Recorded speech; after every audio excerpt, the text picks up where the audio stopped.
Hey everybody, it's Captain Shane, and I'm going to be flying out of Detroit back to Louisville. Yesterday was kind of rough. You watched the live stream, or you can go back and watch it whenever you like. We had really bad weather. We broke out of some really heavy turbulence and some wind shear, rain around 1,000 feet, preceded by a rough landing. But today the weather looks a lot better.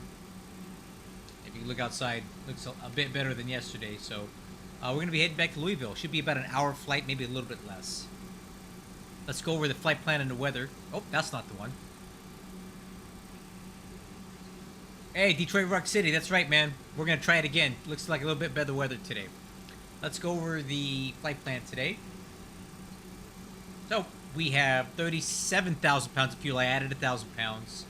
Cargo weight, 156,400 pounds. Cost index, 75. Cruising altitude will be 360 today.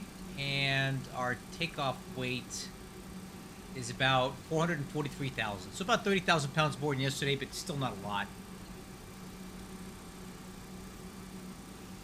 Okay, and for departure, let's just go ahead and do our departure brief now. It's easier this way, so I don't have to worry about it later on. We are going to be leaving out of Detroit using runway 4 right from Yankee 2. So where are we at? It's kind of a bit of a long taxi today. We're over here at the UPS ramp, so we have quite a ways to go to get there. So we're going to take Sierra 1 to Whiskey 4, make a weird left turn here, come down Whiskey, make a right turn on Juliet, and take Juliet over to Yankee 2. So it's kind of a longer taxi with a lot of runway, with a crossing here, and it's just weird. So, yeah, that'll take a minute. The departure we're using is the Calvin 3 RNAV on runway 4 right. So initial takeoff heading will be 036, followed by a pretty abrupt left-hand turn to 339 to pick up Nittern at 2,500 feet, or at or above 2,500 feet at 230 knots. So the instructions here: climb on heading 36 to intercept the course 339 to cross Nittern at or above 2,500 and at or below 230 knots, then on track 304 to firm. So it's making a kind of a big old loop as we turn out of here. We need to be at or below 7,000 by Averill, and basically at or above 3,100 by Paul, but we'll be way above that by then. So there's our departure. Interesting little turn we're making today. All right.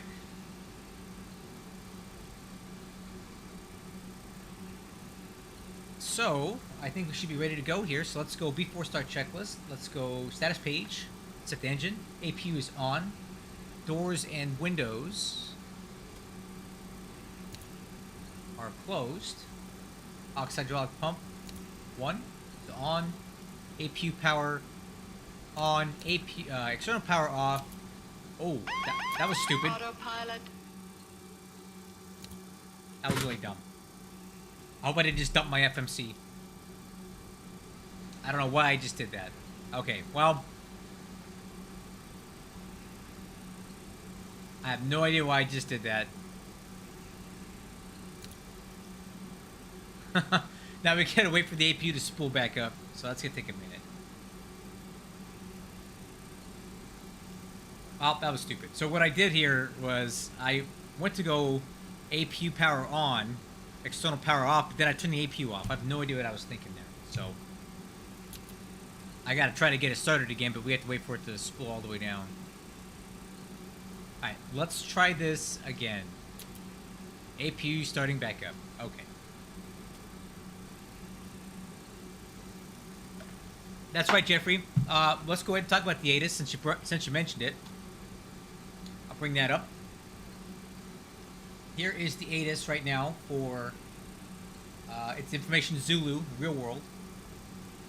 Departing runway 4, the departure point is Yankee 2, as discussed. It's going to be right there. That will give us 11,000 feet remaining, which is more than enough. 11,450 feet. Alright. The wind is 350 at 10, so we have a little bit of a quartering crosswind. We'll account for that. A little left aileron on the rollout. or the takeoff roll. Altimeter 3002, temperature's 12 degrees. Clouds of 4,500, 6,000, and 25,000. 10 statute miles visibility. And that's 1859 observation. It is currently 2011, so that's actually about an hour old. It's kind of old data, but we're still going to go with it. Alright, wait for the AP to come back on here. AP power on, external power off. Alright, here we go. Let's try this again. Parking brake is set. Wheel chocks and generator are removed. Beacon light is on. APU bleed on. Ignition B today. And push and start. Hey, Captain, let me know where you want this thing. So I'm thinking we come back here. Then we rotate back to about there. That ought to do it. Great news, Captain. Your tow's coming. Oh, great.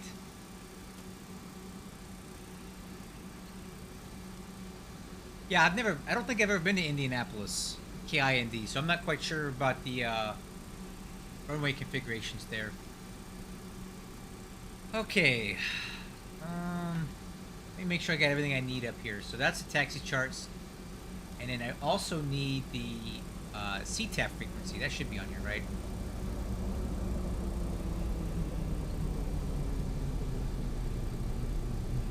I'm guessing it's 135.0. Let's confirm it.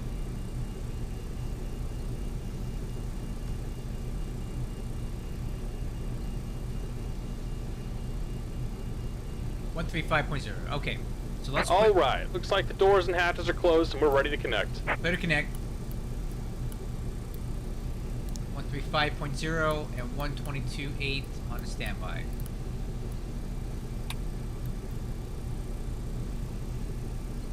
Okay. Detroit traffic UPS 302 heavy. Push a start on the UPS ramp.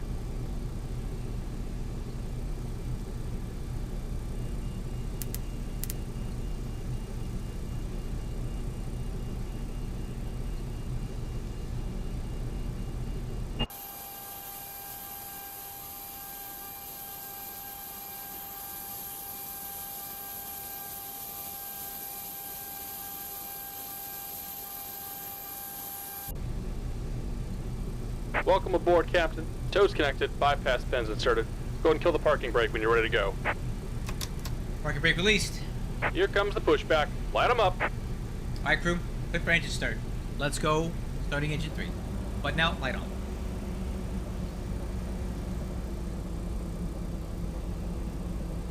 Rotation N2. Oil pressure.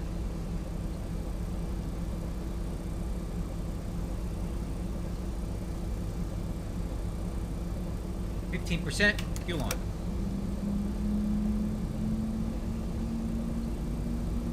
Fuel flow, EGT.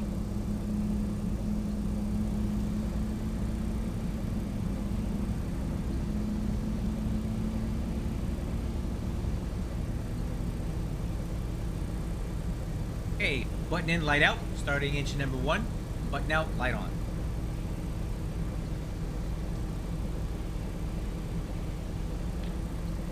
Okay, into oil pressure.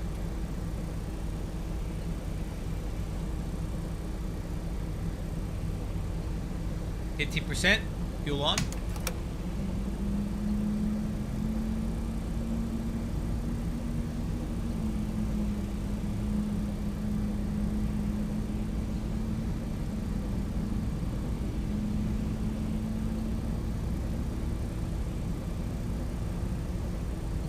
Okay, good start on engine 2. Button in, light out. Start. Correction 1. Starting engine 2. Button out, light on. In 2. Oil pressure.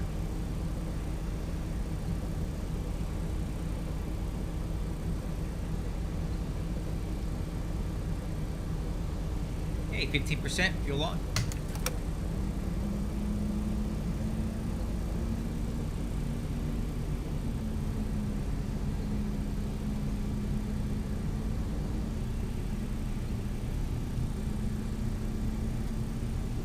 button Just in, about done right here. out. Go ahead and set your parking brake. And we're disconnecting the tow. Give me just a moment. Okay, good start on all 3 engines. After start checklist. After start checklist. Wing engine anti-ice not required. APU bleed. Off. APU off. Wait on ground signal. Tell you what, while we wait on that ground signal, let's go ahead and get around it and start working on stuff.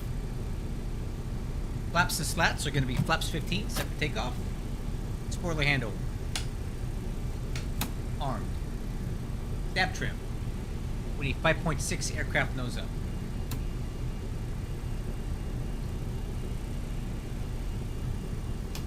Stab trim set.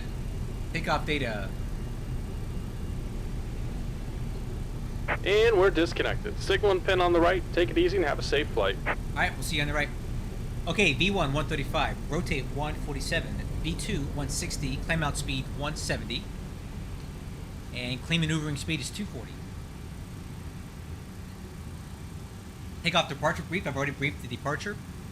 During the takeoff roll, in the event of an engine failure at or below V1, we will stop on the runway, and if able, taxi back to the UPS ramp for maintenance. If we have any kind of engine failure or major system malfunction at or above V1, we will continue, take off, and plan on coming back to runway 3 right. Runway 3 right. Okay, I'll be pilot flying on the left, co-pilot's on the right. I'll have terrain radar on the right, weather on the left. Okay, radar, 2.5 degrees up. More or less. That's good. Transponder, let's go TARA. And those taxi light is not required. Status page, config.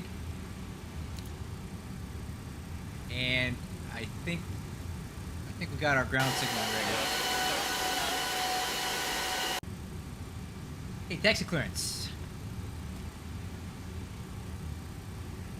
Oh yeah, I do a lot of them, but I don't do them on stream, Jeffrey, because that's just too long. Nobody wants to sit here and fly for 8 hours with me, so I do fly to Europe quite a bit, and I occasionally do some Asia stuff. But I don't do them on stream. I do the short flights here because it's more engaging. And you guys see the stuff you really want to see, which is the takeoff and landings, right? Okay, taxi clearance. Let's go ahead and double check that. So we're going to be taxi to... Let's go ahead and call Detroit traffic. Detroit traffic, UPS 302 heavy. Taxi to runway 4 right from the UPS ramp via Sierra 1, Whiskey 4, Whiskey, Juliet, Yankee 2. Detroit. Alright, I'm going to move this chart off to the right so I can see where the heck I'm going. Let's release the parking brake. This guy on config. Alright, power's coming up.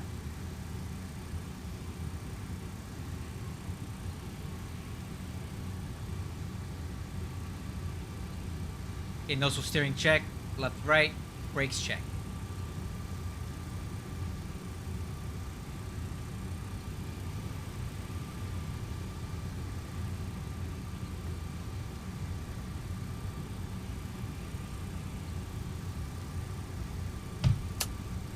Back to idle.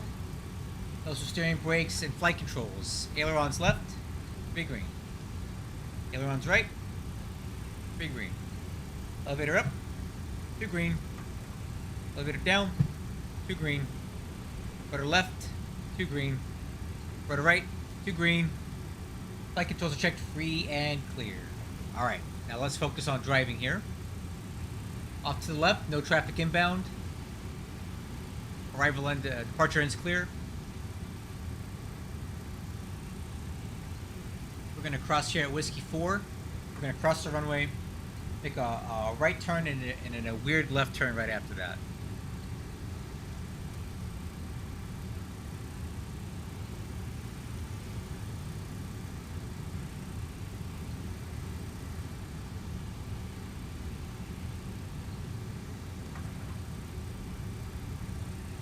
Okay, coming right. And then a pretty abrupt left turn here onto Whiskey.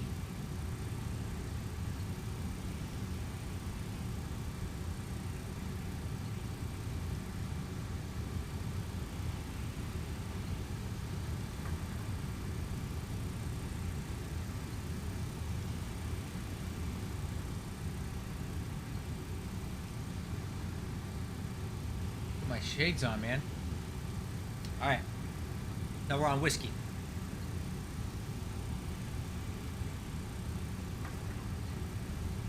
Oh, okay. Jeff, sure, we'll talk about that. We'll talk about landing technique. Tell you what, we'll talk more about landing technique as we get closer. We're actually expecting runway 35 right. So I might do a flaps 50 approach and landing today, which I don't like. We'll do flaps 50 though, more than likely, and then I'll talk about flare technique and when to pull the power and all that stuff, because it's different for flaps 35 or flaps 50. At least it is for me. But we'll talk about that stuff.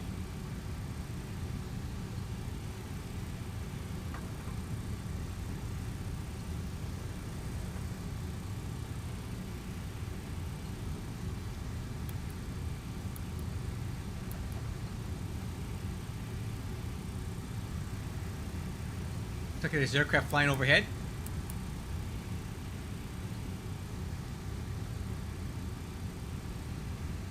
All right, let's see here. Where are we at? Okay, got a Juliet should be here. On the brakes here as we make this turn. This is taxiway Juliet. That's what I want. Go.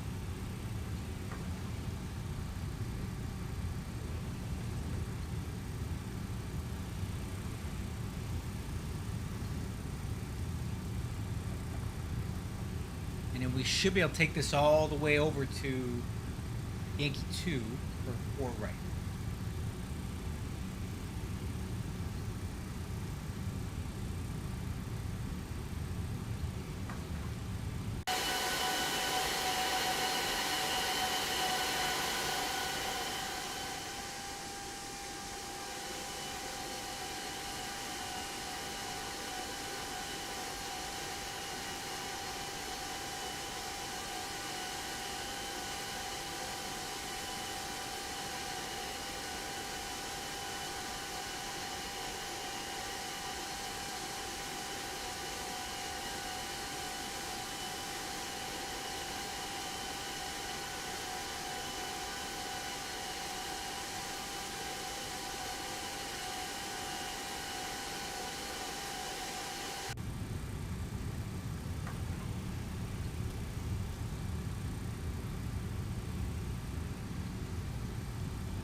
Okay, I think I see Yankee 2 up there.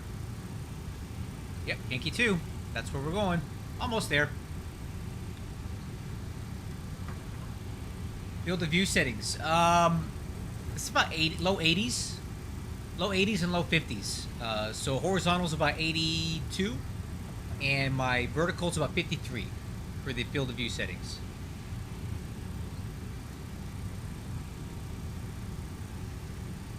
Alright, I don't think I need my sunglasses anymore. Alright, let's hold short here.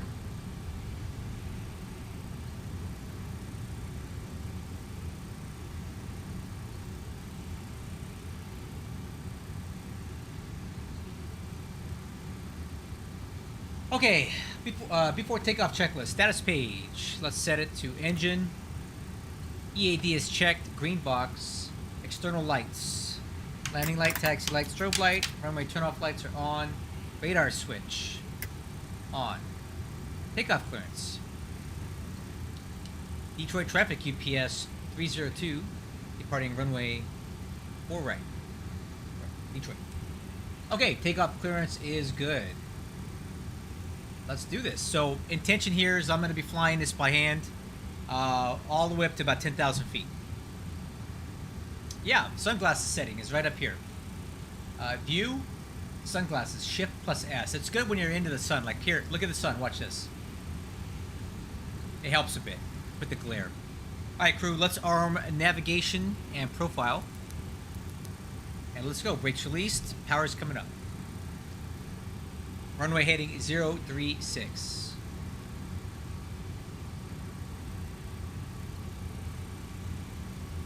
Shift plus S. Hey, Just Aviation, nice to see you. I'm just about to take off here. or right Detroit.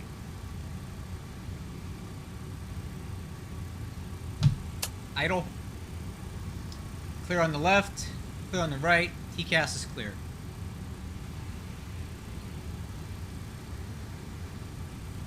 Man, that's a nice wide runway. I like it. Look at that thing. Woo! Alright, so we do have wind from the left at 10 knots. 350 at 10. So we'll add a little bit of crosswind correction in there. Okay. Alright, crew, ready for takeoff. Okay, brakes on. Power's coming up. Let's stabilize.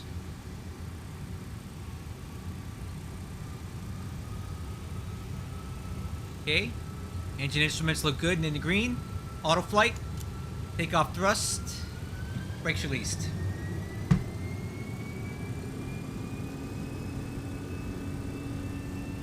Thrust set.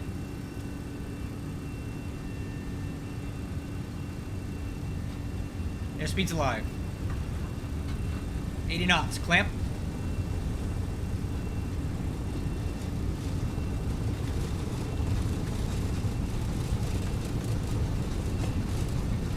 D1. Rotate. Positive rate. Gear up.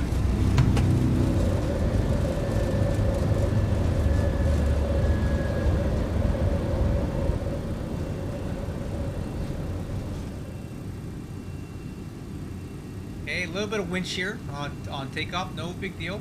We're pitching for 169.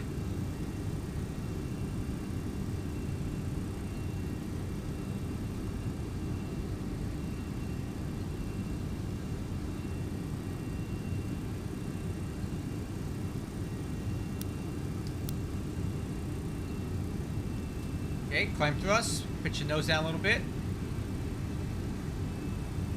Okay, here's our left turn.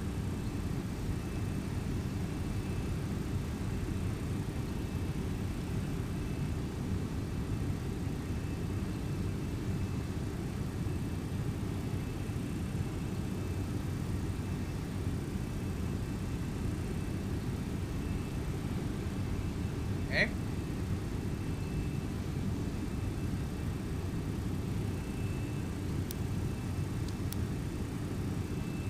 Acceleration altitude, pitch the nose down for 230 knots. Alright, speeds checks, flaps retract.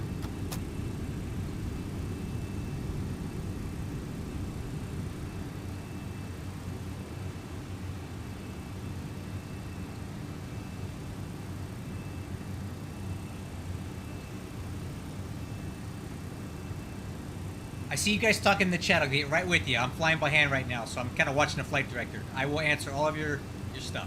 Okay, speed checks, slats retract. Alright, so we need to keep nope, actually take that back. I'm going to keep the slats out because we're at 230. We need to maintain 230 knots, and that's below our clean maneuvering speed. So slats are going to stay out. We have a speed restriction on this departure, and it's below our clean maneuvering speed. So we're just going to stay dirty for a little bit longer here.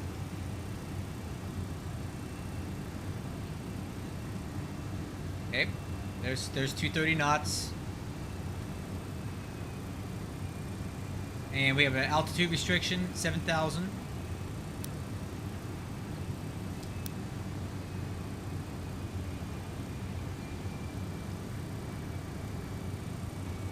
Looks like we are clear of the 230 knots, so now we're pitching for 250. Let's go slats retract. That's our clean maneuvering speed there. And we need to hold 7,000.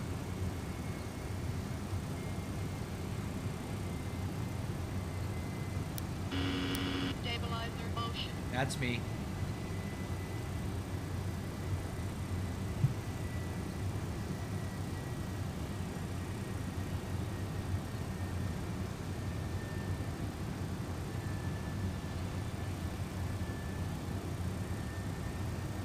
Don't worry, guys. I haven't forgot about you. I'm just really busy right now. I gotta watch this altitude.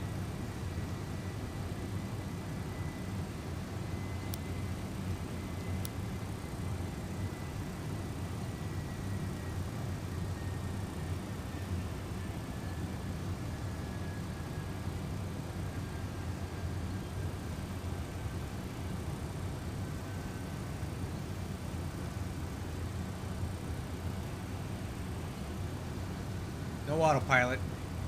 So it's Avro at or below 7,000 feet.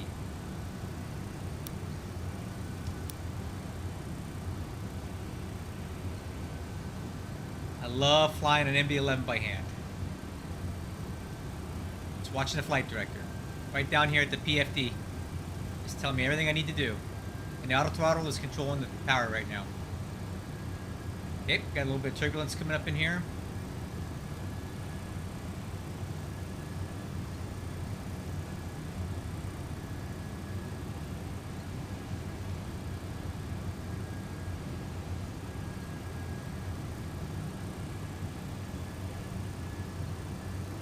Wow, a lot of turbulence in here.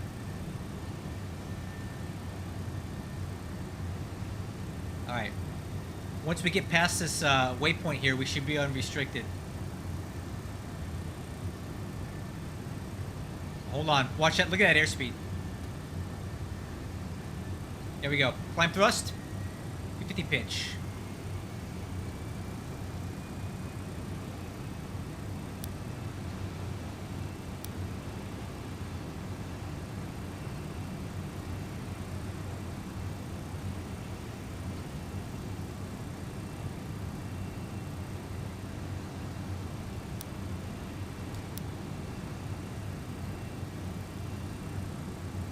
There we go.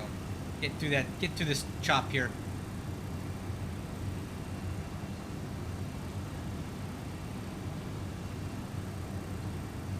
Okay, still looking for 250 pitch using climb thrust. Watching that flight director. Alright, 10,000 feet, that ought to do it. Autopilot, engage. Woo! Okay, that was a lot. Okay, let's do after takeoff checklist and let me get to the chat. Landing gear, up, lights out. Spoiler handle. Disarm. Stabilizer motion. Check. Auto brakes. Off.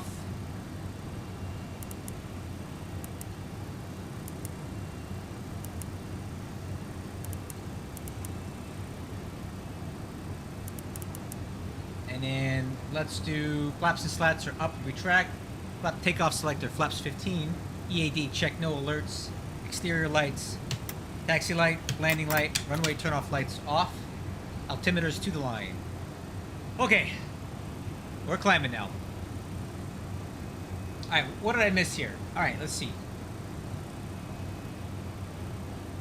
Oh, okay. A little. You're gonna pop in, looking for a piece for X-Plane 12. Hey, Just Aviation. In my video descriptions, I have my PC specs. They're all in there, so you can take a look at what I'm running right now. And if you like the way this looks, okay, sunglasses on. If you like the way this looks, consider a setup like mine, perhaps, maybe. Uninstall. Oh, and then this guy says he uninstalled Microsoft Flight Simulator after seeing you fly this beast of a plane. Thanks, man. Hey, listen. X-Plane 12 and Microsoft Flight Simulator have their own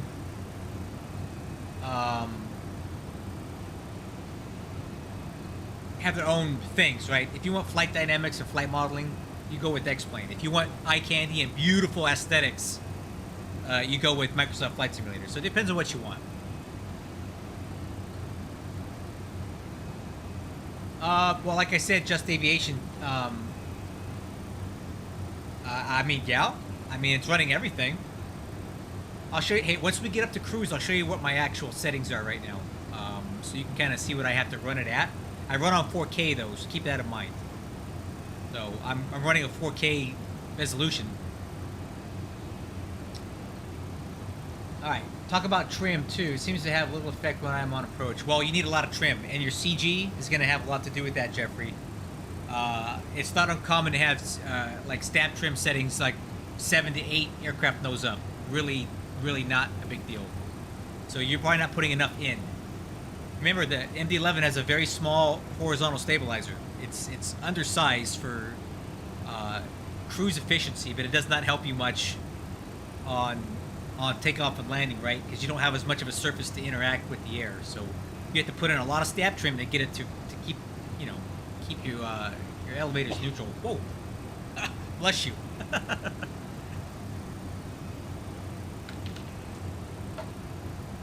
Okay. Climbing through 17,000 for flight level 360. Transition altitude's coming up here. Do I know where I bought my PC from? Yeah, I built it myself, my dude. I built my own computer. I spent about $1,500 on it, give or take, and that was 2 years ago. So I build my own computers and I source all the parts myself. I tend to buy them on Amazon because I have an Amazon credit card and I get 5% off.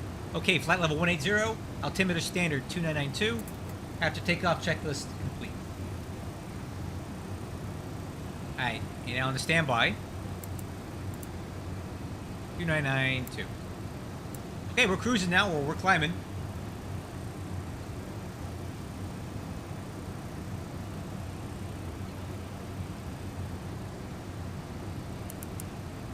Okay, 43 miles to top of descent. Or, correction, 43 miles until top of climb. We're going to put this guy back on weather radar for now. There's no need to be on terrain this altitude. And we'll take a peek at VATSIM radar. You guys can see our track here. So we took off. I flew all this by hand to about here. I let the autopilot take it at 10,000 feet. I thought that was pretty good in that weather and in that heavy turbulence, maintaining 7,000 feet and 250 knots. I thought I did pretty good. I was white knuckling the yoke though. I had two hands on that thing because it took a lot.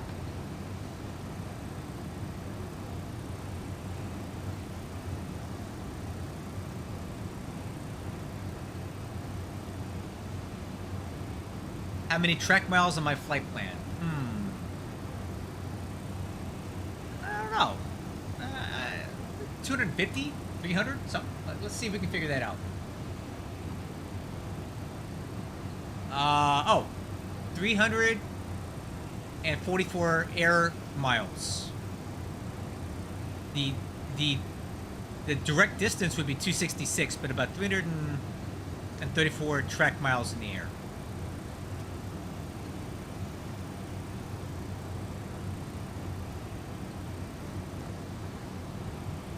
Okay, climbing through 225 for 360.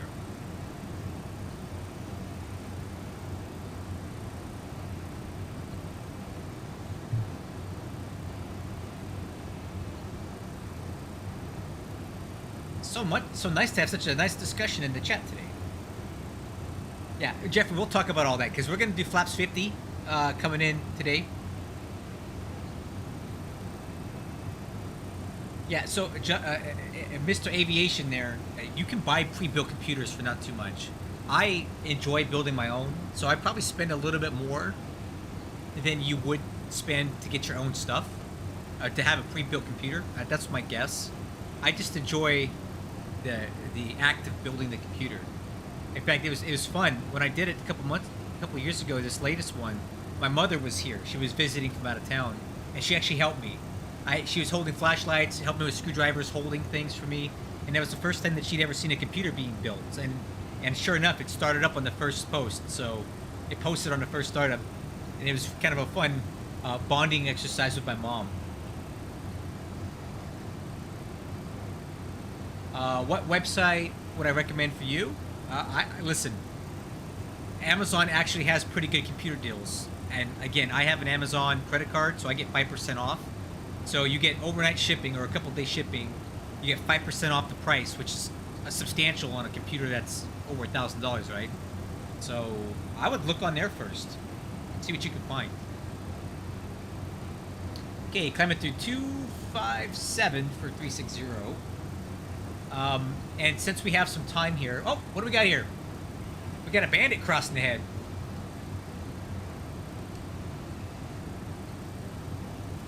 United Airlines 737-700 crossing our nose. But he's so much higher than we are, he's not even coming up on the TCAS right now. Which is fine. Here, I'll show you. Where are we? There he is. United Airlines flight 1528 going to Chicago O'Hare. He's descending.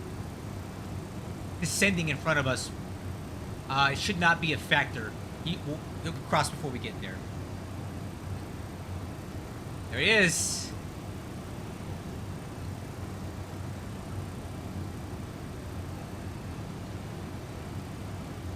All right.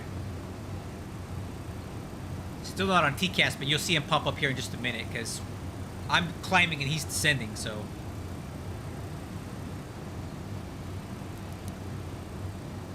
There he is. See? There it is.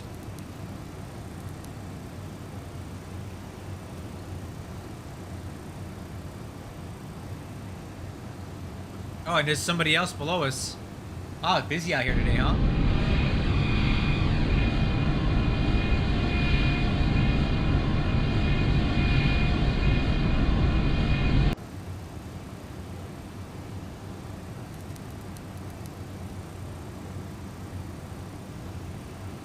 Okay, flight level 300. Okay, let me get caught back up here.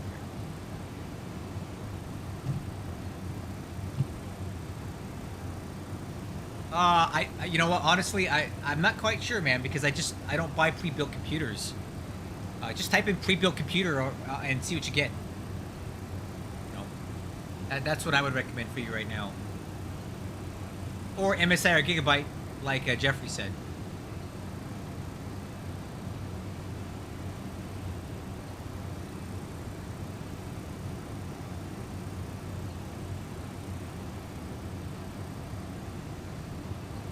Okay, so since we have a few minutes here, let's go ahead and do some housekeeping. On VATSIM radar, if I take a look at this again.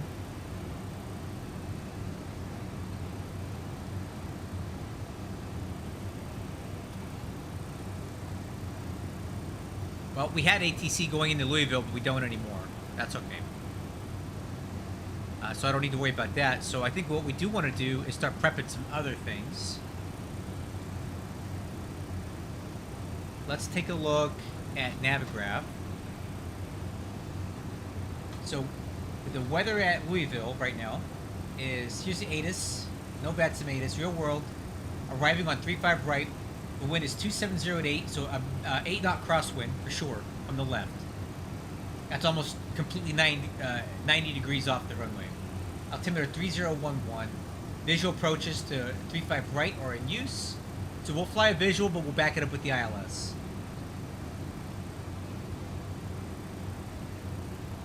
Information Lima. Okay. We're going to be flying the DLAMP 8 RNAV arrival, so we have some crossing restrictions to keep in mind. ZD at flight level 220, anchor at flight level 195, DLAMP at 15.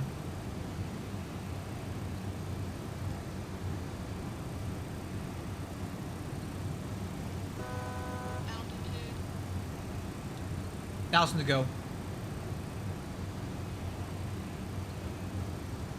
Alright, so K Fong at 12, Marshy at 10, Mackenzie at 8, Purple at 6. And then we need to be at 6,000 at Pico. Okay. I'll make sure all those restrictions are already in the FMC, which they are.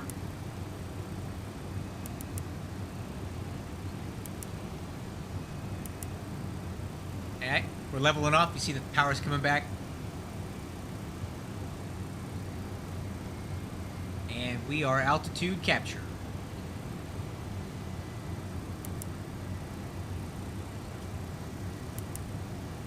Alright, we're cruising. So, that's your DLAMP 8 arrival. We're going to be doing the ILS 35 right. So let's put that approach in right now. And we'll pick that up at Pegasus. Okay, so there we go. What I might try to do here is get down a bit slower and lower. I'm thinking I want to be down to about 4,000 feet or less by Kellis, and here's why. Let's take a look at the ILS 35 right approach here at Parcel. Let's see, UPSCO. Let's see, what is UPSCO? What do we need to be at? So, oh, we need to get down to 3,000 feet by Kellis, because I'm going to probably pick up a visual approach and swing around this way, cut the corner on this, and fly it in on 3.5 right. Okay? But we're going to go ahead and back it up with the ILS. The decision altitude is going to be 679 feet, Barrow. Runway visual range is 1/2 statute mile visibility, 679 Barrow. In the event of a missed approach, guys, we're going to do a climbing left-hand turn. We'll climb straight ahead to 2,500, then a climbing left-hand turn to 4,000 on heading 350. Outbound the Louisville VOR radial 332 to Heels intersection, which is 28 DME from Louisville, and hold. But I don't think we're going to have to worry about that. The minimum sector altitude is 3,600 feet within 25 nautical miles of Louisville. And it looks like the CTAF is going to be on 124.2. So let's go ahead and put that in. 124.2.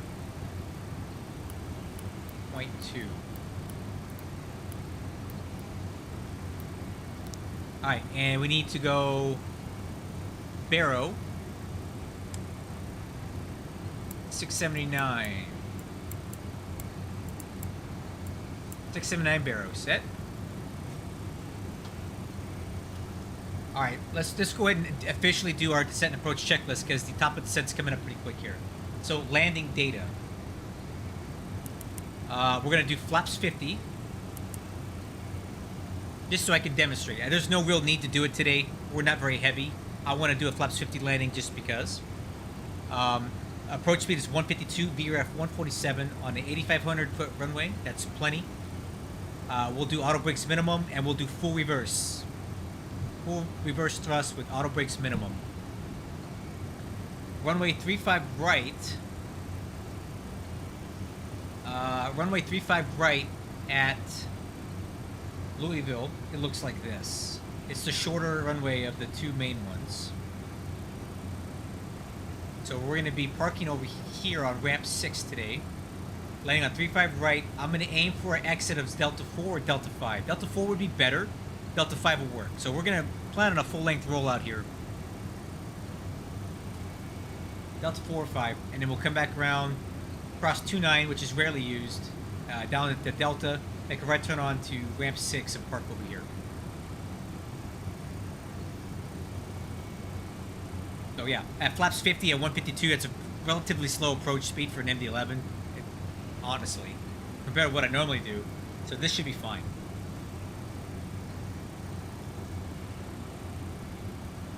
Alright, so approach briefing is already complete. We're going to be doing a visual approach to 35 right backed up by the ILS. We already talked about the missed approach, the minimum sector altitude, and decision height.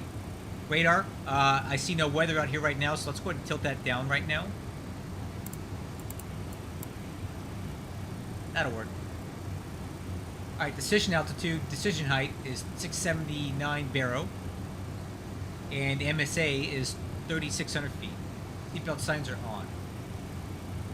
Not that it matters, it's just me and the co-pilot today. Alright.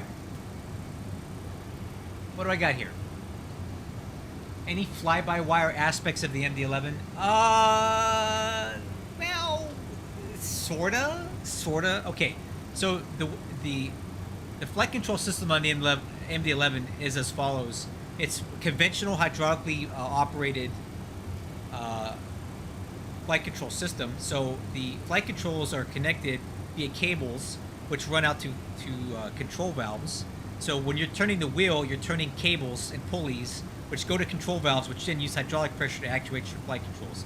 So the rudder, the ailerons, and the elevator are all hydraulically powered with cables going to control valves. However, there is a system on the MD-11 called LSAS, which is Longitudinal Stability Augmentation System. And this does a couple things for you, because when they built the MD-11, they made the tail smaller, and they knew that they made the tail smaller, and it would make the plane very kind of twitchy, very, what is this? Oh, okay, auto ATC, I don't care about that. It makes the plane very sensitive in the pitch. So they built a system called LSAS, Longitudinal Stability Augmentation System, which uses flight control computers to augment the pitch stability of the MD-11 and helps compensate with stab trim corrections and a little bit of elevator inputs to help the plane fly better, to help it kind of fly kind of like what a DC-10 used to fly like, but it's not all the way there. So that system is autonomous and it runs in the background, and it's fly-by-wire in the fact that it's digitally controlled, and it helps you with just keeping the airplane flying better in the pitch, or the, what do you call it, the longitudinal axis. So that's the extent of your fly-by-wire, if you will. And it's more of an augmentation system. But the primary flight controls are all cable and hydraulic.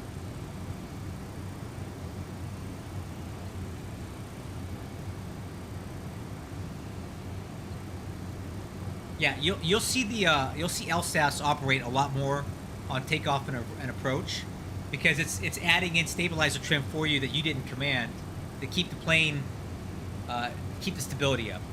So a lot of times you'll hear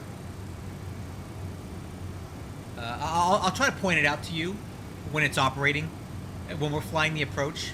I'll direct your attention to this stab, and you'll see that it's moving without me moving it, even though the autopilot is off.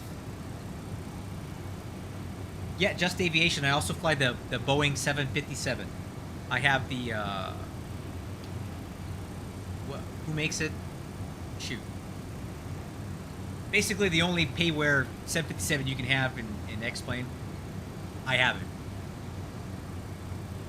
Flight Factor. No, not Flight Factor. It's let's see. I have their Discord. What is it?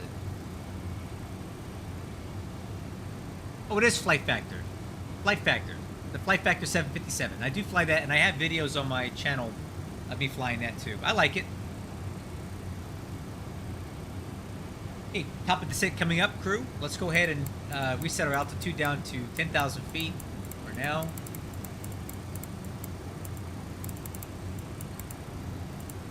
There we go.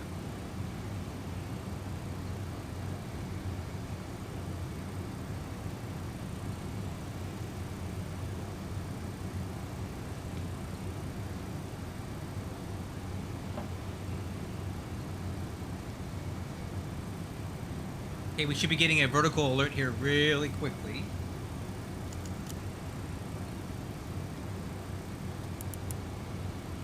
Four nautical miles to top of descent. So once we hit that top of descent, you'll see a little thing on the FMA here. So say vertical alert, and that's telling you that you're about to head down. And we've reset our altitude to 10,000 feet. I like to kind of level off at 10,000 feet to make sure I get my speed down. Yeah, this would have been a better 757 sector, but hey, I'm just going off our schedule. It was in there, so I flew it. Vertical alert. Profile 10,000 feet. All right, crew, heading down.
I don't think so. There's kind of a lot to do on the descent and approach. I don't really like, since I don't have a real co-pilot in here, unless any of you guys would ever do shared cockpit. It's a lot of buttons to push and a lot of things to do. And I kind of need my hands to move all the buttons and switches until I kind of get lined up with the runway a bit. I'll show you.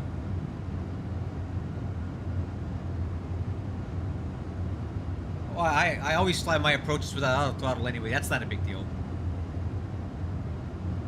Flying without auto throttle is not a big deal.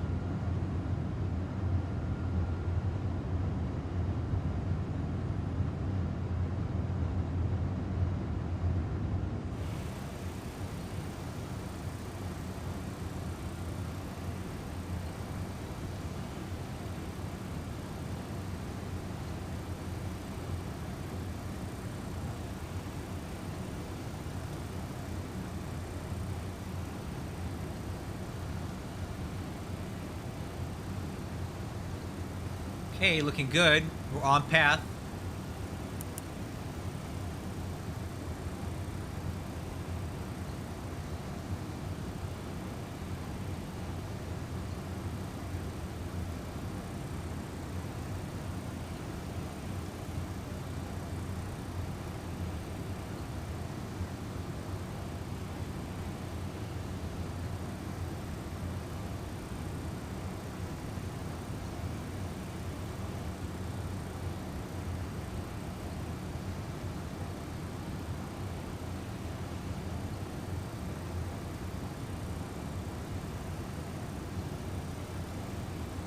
Global traffic, DACOM 728, 7 mile final, 35 right, loop.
Yeah, so the way I like to do stuff is I like to fly the aircraft as much as I possibly can.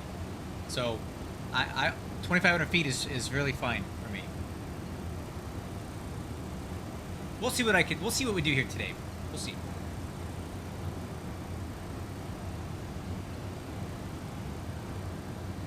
Okay, we've got our first altitude restriction here at 220 and now down to 18.5.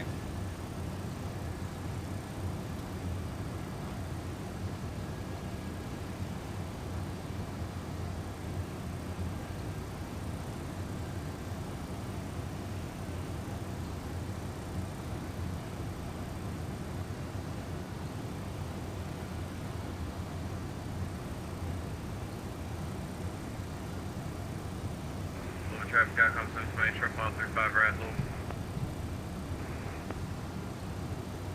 Oh. I don't think we need to be talking to CTAP quite yet.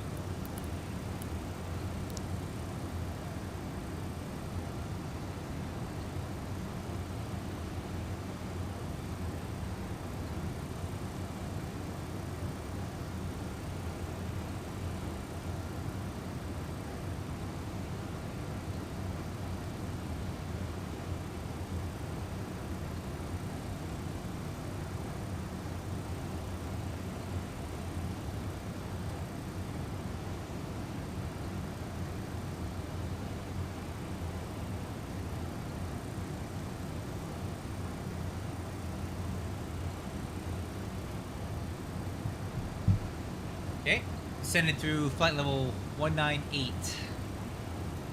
down to 18.5. Now,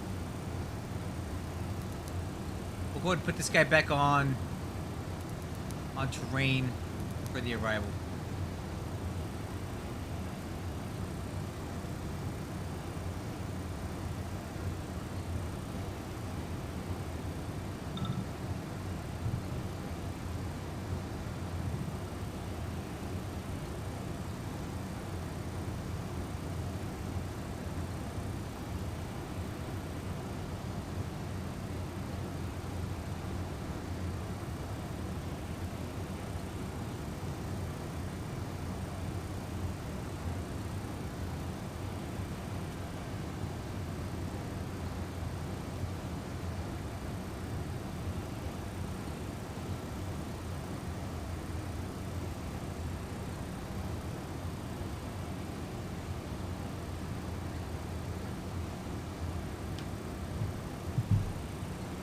Okay, 18.5, slowing down now, 280 knots.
All right, add drag. Okay, speed brakes. Let's bring them out.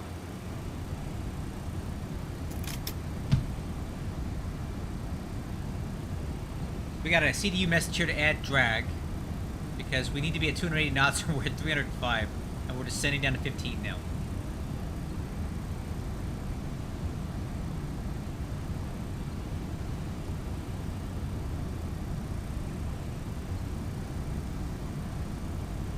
Oh.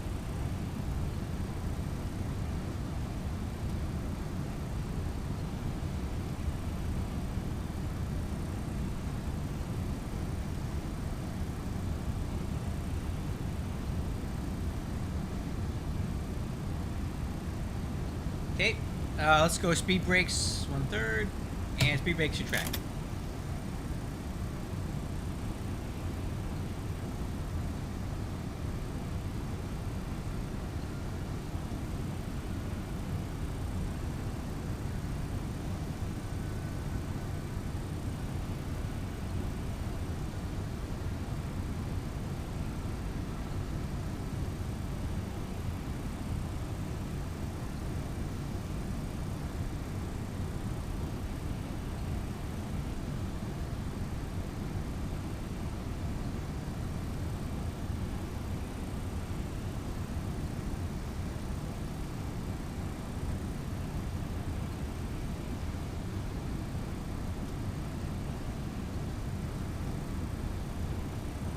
Okay, let's get some more speed brakes out.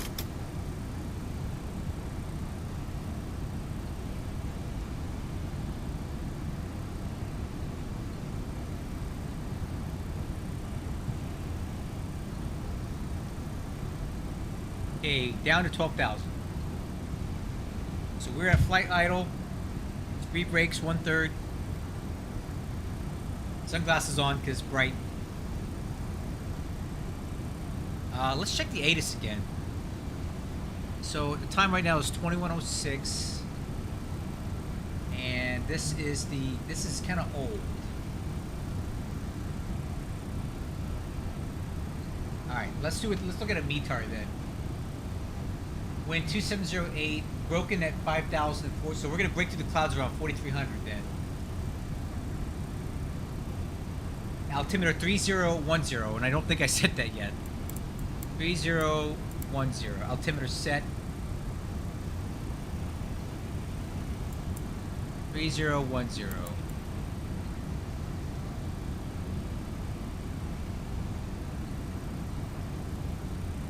Alright, speed brakes I'm gonna keep out. We're still a little fast here.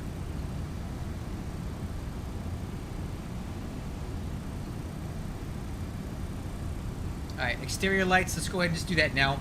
Landing light, taxi light, runway turn off lights are on. Set approach checklist complete.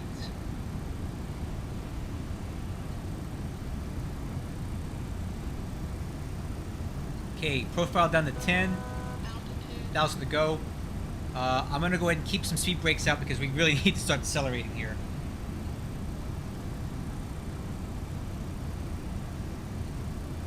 So VATSIM is online, so there's no AI traffic in this. Alright, we're in the clouds. There's no AI traffic in VATSIM. It's all anybody you see and anybody you hear is a real life person. So it's not nearly as active as like a bunch of AI guys, but if you look here, everything you see, every one of these airplanes on the map are human players right now. So at Louisville, we have a few human pilots there.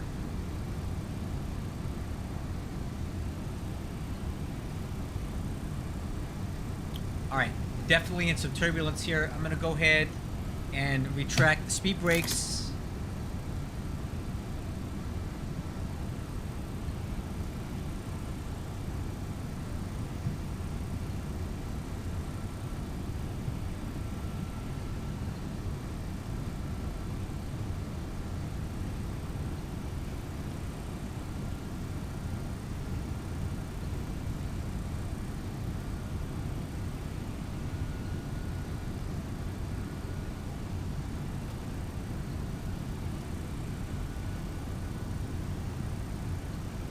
Okay, there's our, let's go ahead and start down again.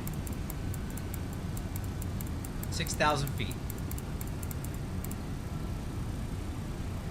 I'm gonna go ahead and put the slats out, give me a little bit of drag.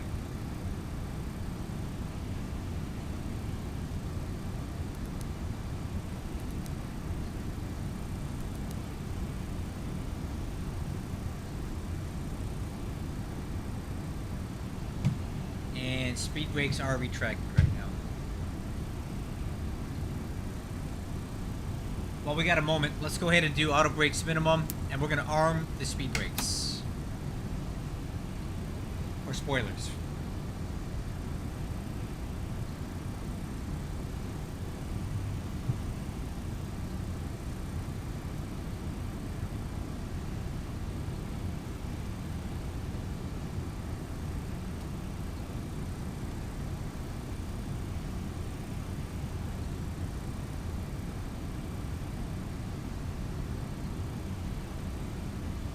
Okay, a little cloudy here.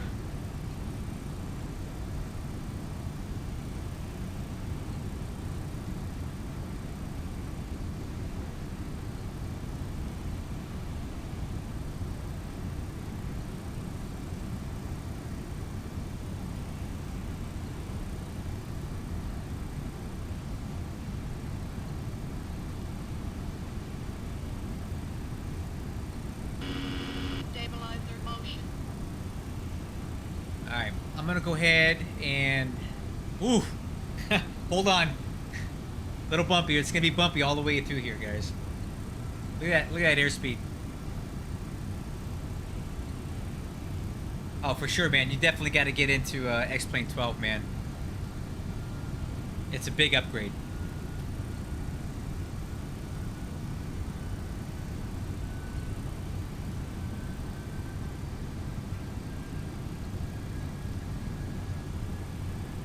Alright, let's go flaps 15.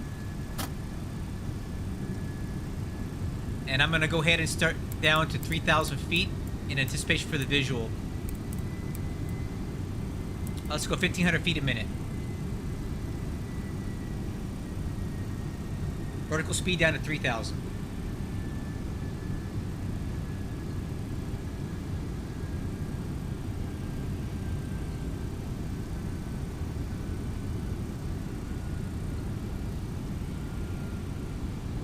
gonna go and slow us down. Let's get us down to about 190.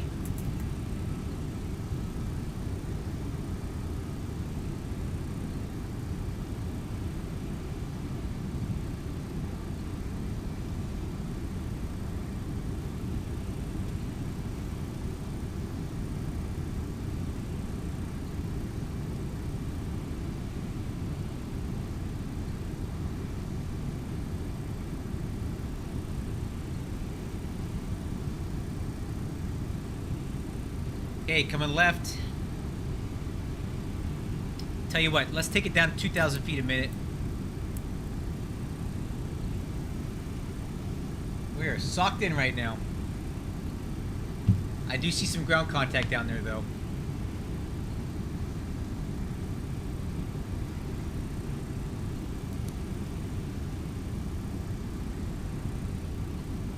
Okay, localizer's alive.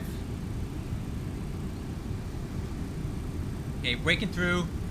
There we go. We're through the cloud layer here.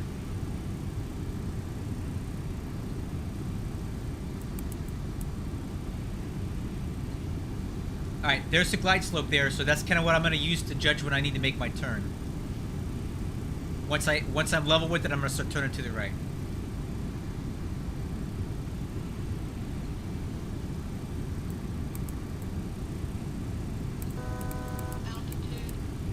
Okay, let's come right. Louisville ooh. I need to get on the right channel. Louisville traffic UPS 302 heavy is on the visual 35 right approach. Hey, coming right.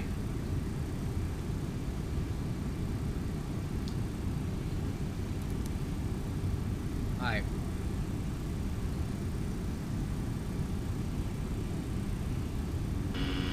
Stabilizer motion.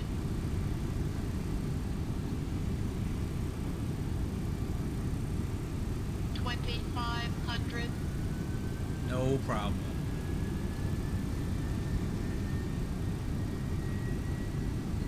Alright, let's keep it coming.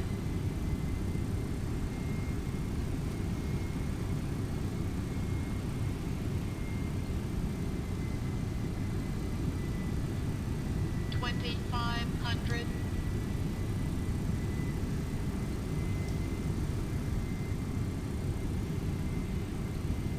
$2,500. It's just the terrain underneath us. It's a little bumpy.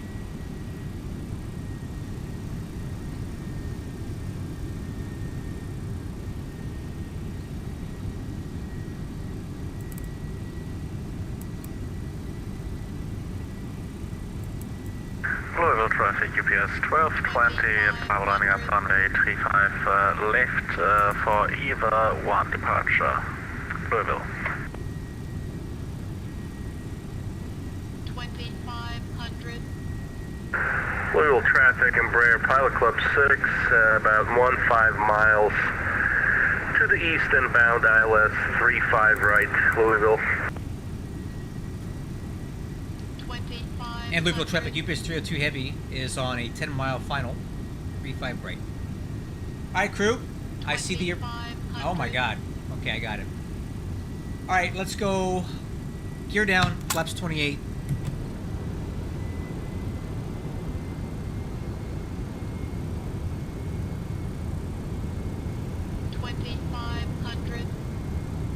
So we're gonna fly this visual approach, backed up with the so landing gears down, 4 green, spoiler handles armed, auto brakes minimum, flaps and slats holding on that. 2,500. Alright, I'm gonna take it from here. Auto throttle off. And autopilot. Autopilot. Autopilot.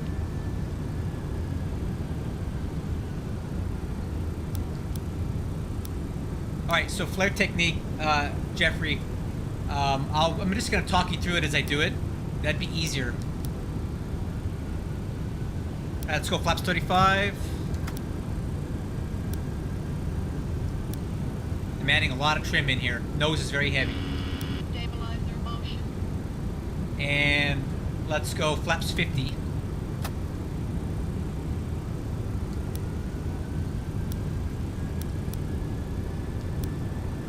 Look how much stab trim I got in. Almost 8 degrees aircraft nose up right now.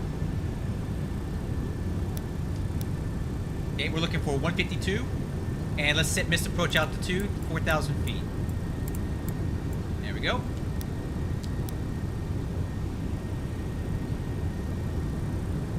Okay, my aircraft, I'm flying by hand.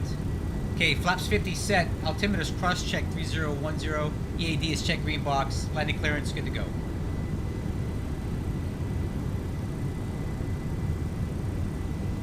A little off to the left, correcting.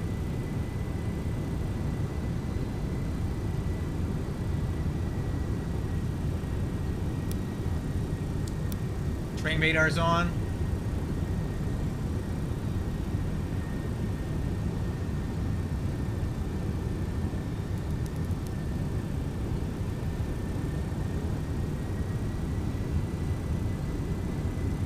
Okay, 1,000. we're on glide slope.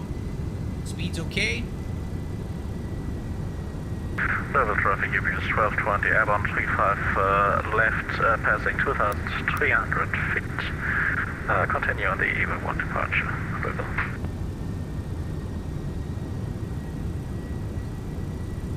Okay, looking good, looking good.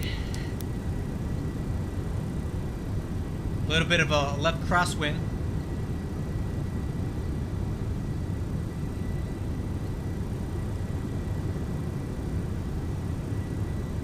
Okay, so for a flaps 50 landing, I'm going to keep the power into about 20 feet above the ground. Normally, I would start idling around 50 with the flaps 35. Okay, a little bit high. 400.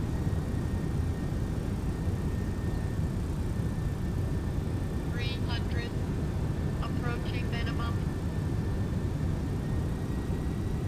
200. Minimum. Okay, continue. 100. Okay, power staying in. 50. Power. 40. 30. Okay, power's coming down. 20, 10. Hold it. Okay. Reversers. Fly the nose down. Max reverse.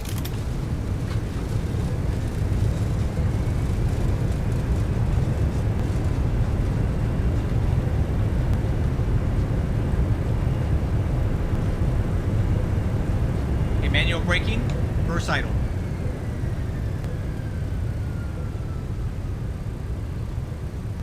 Versus normal. There you go. Louisville traffic UPS 302 heavy is clear, 35 right, taxi to ramp 4 via Delta, Louisville.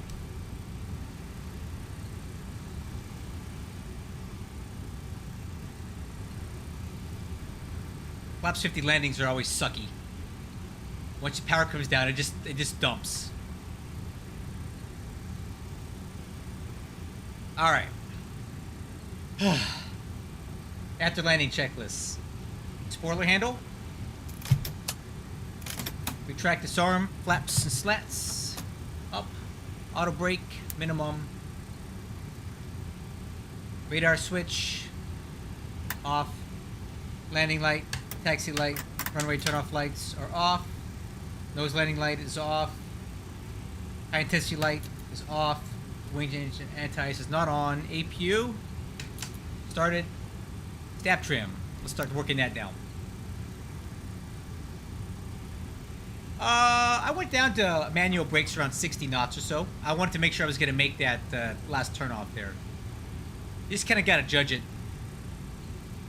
And I start bringing the if I'm at max reverse, I will start bringing it back to idle around. As I'm coming through 80 knots, I'll go back down to, I'll start going back down to idle, and by 60 knots, I try to stow the thrust reversers.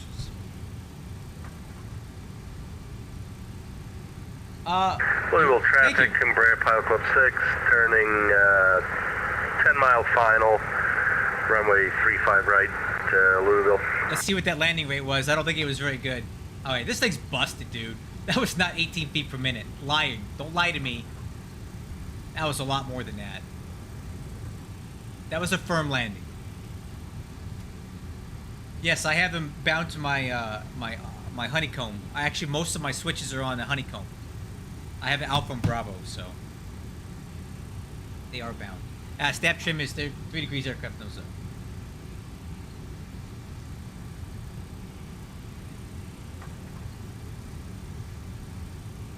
Wait, did I say ramp 6? I meant ramp 4.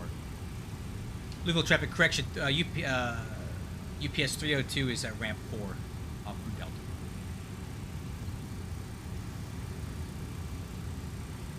Okay, coming right.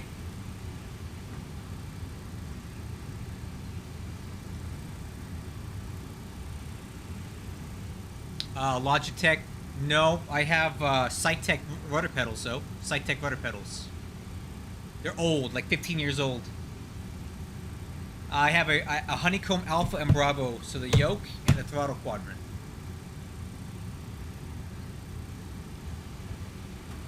I'm coming up in my parking spot.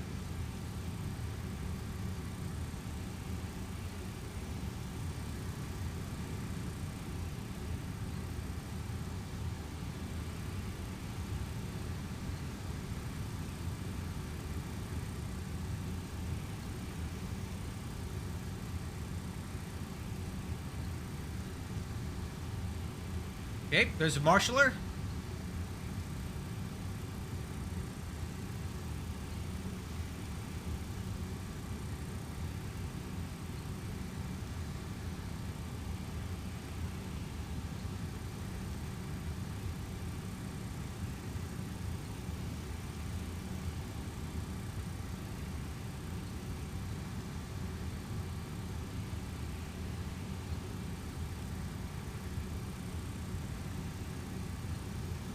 Okay. Parking brake set. Okay. Parking checklist. Transponder. Off. Fuel switch is off. 3, 1, 2. Wing and engine anti-ice is not on. Windshield anti-ice is not on. Windshield defog off. Louisville traffic and Brad Pilot Club 6, 5 mile final. I don't care. Emergency power off. IRS switch is off. Nose lights are already off. Beacon light off. Wheel chocks and powered age. Let's go ahead and get all this going right now.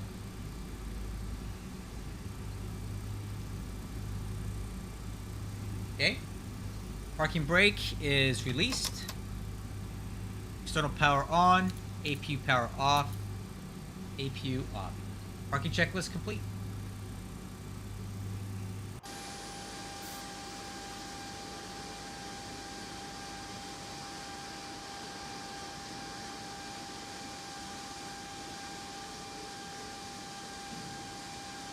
Man, look at that marshaller. He did pretty good, right? Overshot the MD-11 mark by a little tiny bit, but wow, look at that. Look at that parking. Come on, guys. Come on. Don't act like you're not impressed by my taxi capability on this thing. Look at this. That's on the line. And I didn't have to go external to do that. Come on. I know what I'm doing here. Alright, well, let's take a look at our flight here. Fuel use 18,000 pounds. We landed with 18.9. I would have preferred 20. So we're a little bit low on fuel. No, not a big deal. We have plenty of reserve. This is not correct. There's no way it was 18 feet per minute. That felt a lot firmer than that. But we touched down 149, and our VREF was 147, so that's pretty good.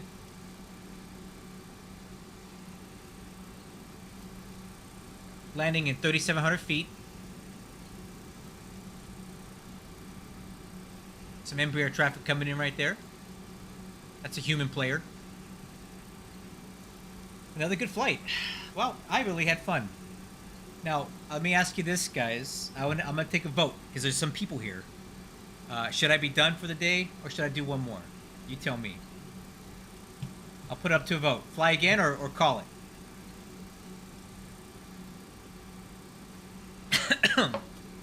If I do another one, you guys will get to see the whole planning process, because I'll have to do all my flight planning and everything.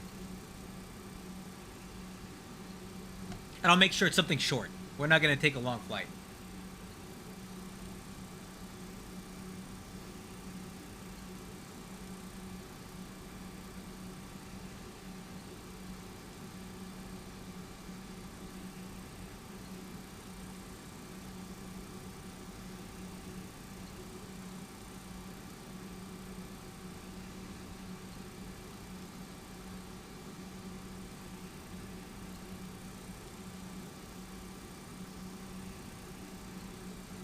I can't go to Memphis.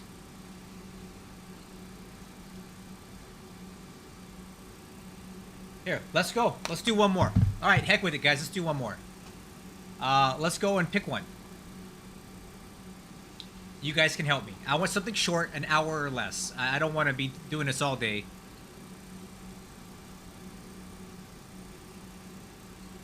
All right, let's see what we got here.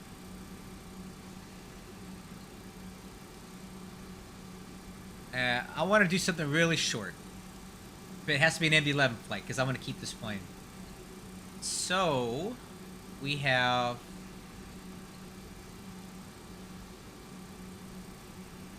SDF. What do we got here? 292 November Papa. That's one we just flew. Let's see what our options are here.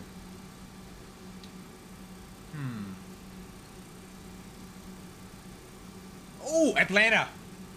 We're going to Atlanta. I love Atlanta. We're going to Atlanta, guys. I don't even want to hear about it.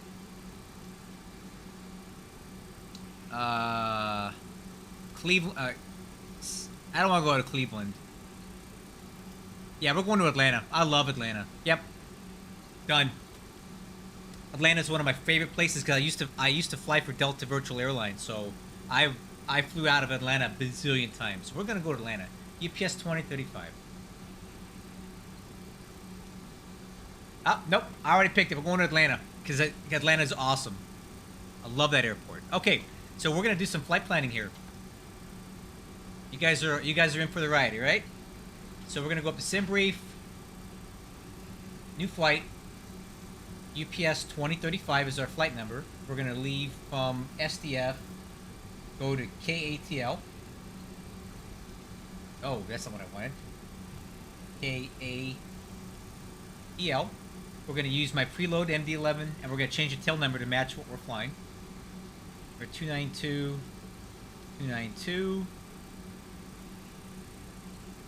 Add a little extra fuel since I know we're burning a lot. Copy that flight plan there. This looks kind of weird. Why are they having us go out this far? Oh, whatever. That's a weird flight plan, isn't it? No. No. No. I like that better.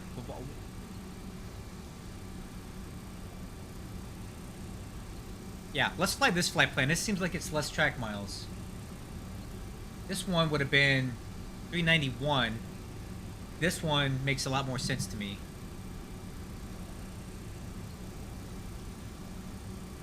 Oh, wait a minute. Heck with it. We'll do this one.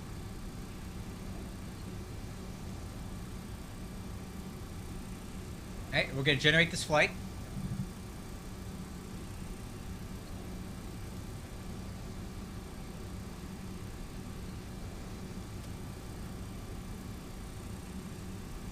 We're going to pre-file it on the network.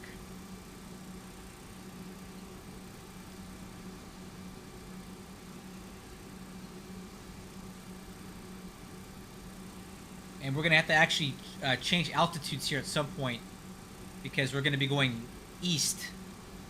So when we get to basically Nashville, we have to switch over to a lower flight level. But we'll start with 380. And then we'll put in my notes here, Ontario-based flight crew. And we got to advertise the VA, right? UPS BAC.com. All right, file the flight plan. Now we're going to log off of XPilot and log back in with our new flight number, 2035. There we go. Squawk 7324. 7324. All right, now, here's what we're going to do now. I don't have that in my schedule at the moment, so there may be a Memphis one, but I'm not doing it. Some other time, perhaps. It feels kind of weird flying a UPS flight into Memphis, dude. I feel like it's going into enemy territory. Okay, so now what we're going to do is we're going to load up our new flight plan here on Navigraph. So let's unload the old one, import the new one that we just built. Boom. Looks good to me. This one's going to be a Cost Index 104. Alright. I'm moving that off to the right so we can start doing our checklist stuff. And we're going to go ahead and start over with the cockpit preparation checklist. We can go through it pretty quick because we've done a lot of this already. Alright. So electronic flight bag is already on. Parking brake is released. Gear handles down. Smart cars. Let's go ahead and get the new flight loaded up.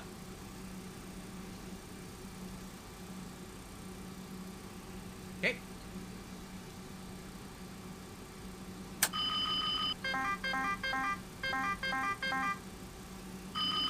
Engine 1, fire. Engine 2, fire. Engine 3, fire. Enunciator lights test. We'll go ahead and just do it over again. Overspeed. 2, Overspeed. 3, Overspeed. 4, Overspeed. 5. Overspeed. Air system test. Okay, IRS switches.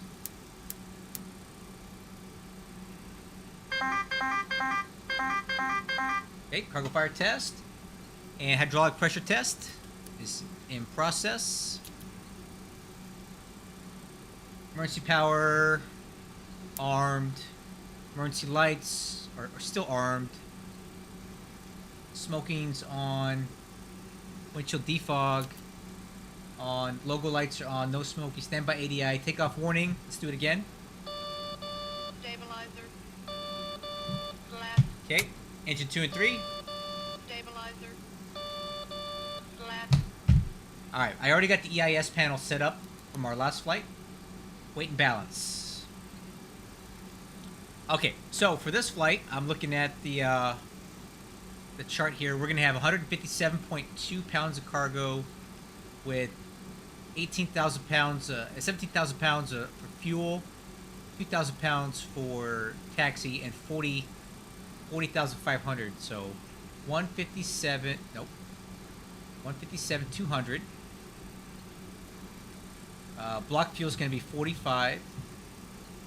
And the trip fuel is going to be 17,500. And we're going to load that on the aircraft. So our takeoff weight is going to be 450,000 pounds. Landing weight is going to be 431. Okay, weight and balance is good. Initialize IRS, and let's go ahead and set up the FMC. So we're going to go KSDF. Oops. KATL. The alternate on the flight plan is Huntsville, Florida, KHSV. KHSV. Okay, cost index is 105. Cruising altitude is 380. Flight number is UPS 2035. Our temperature offset. So ISA is +6, so -51. And our wind component +18, so +18. There we go. Looks good. Flight plan. SDF. So the flight plan is as follows. It's going to be departure is going to be runway 35 right on the hit-eye 1 ramrod transition. So we're going to insert that.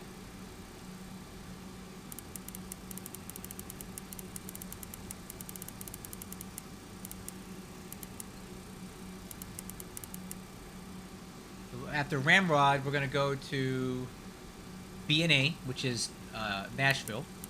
BNA. Then to Noob. NEWBB. Then I have. At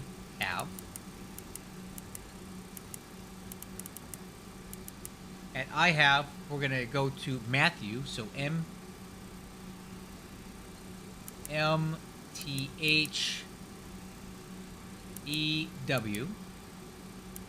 And then we're going to pick up the Chipper 1 arrival, so star.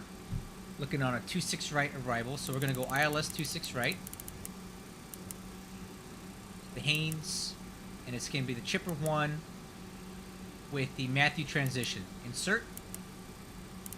We're verifying it here on our chart. Oh yeah, that's it. Flight plan looks good. Back to map.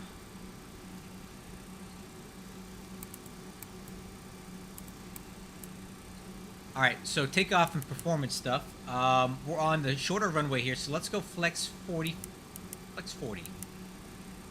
Flap setting, we're going to go flaps 20. Slope and wind. No slope. Wind component's basically nothing, so 0, -1 for the wind component. Outside air temperature is 14 degrees Celsius. Alright, V1, 135, rotate 144. V2, 156, 166 flap retract speed. Clean maneuvering speed, 241. So, IRS and FMC are set. So, initial cockpit preparation checklist complete. Let's go over to final cockpit prep. Fuel quantity, confirm. Looking good. FMC is set, so I got flight plan on the left. Takeoff and approach on the right. Flap takeoff selector. Flaps 20. FCP airspeed. 250. FCP heading is going to be 350 for the runway heading. Altitude, we're going to set up to 380 right now because there's no point. There's no ATC or tell me otherwise. Altimeters. Let's go ahead and confirm the weather real quick. Altimeter 3010, nothing's changed on that. The auto brakes, minimum. Oh, correction, takeoff.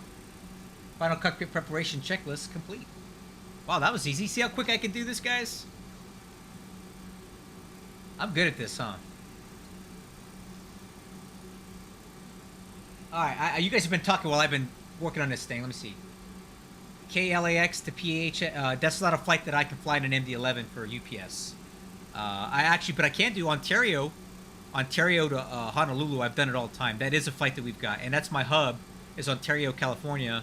So I would fly Ontario to Honolulu all the time. That's a 5-hour flight, but you don't want to sit here and stare at this thing for 5 hours flying over the ocean, right?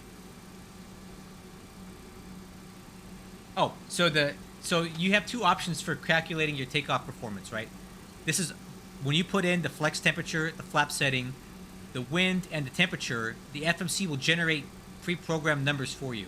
If you don't trust these, you don't like them, you have another option. And let me show you what that is.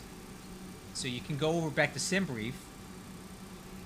Okay, here's your flight. Go over to takeoff performance.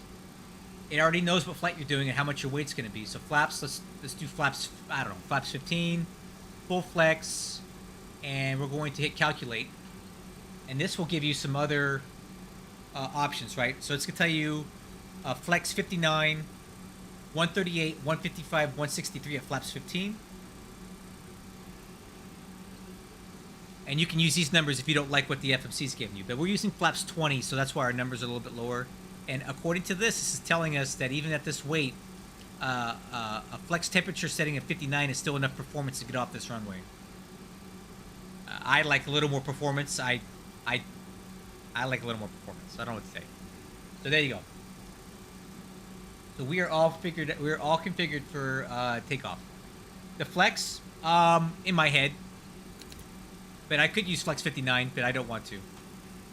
Status page set to engine. Actually, let's leave that off and let's close up. So let's go cockpit stairs and let's close up all the doors. And we're going to confirm that on miscellaneous.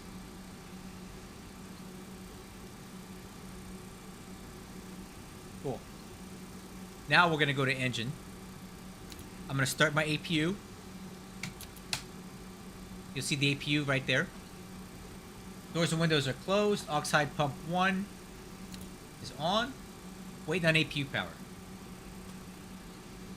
It does, but it doesn't give you a lot of options when you use the takeoff performance thing. I use flaps 20 today. It wants us to use flaps 22. Flaps 20 is enough for me.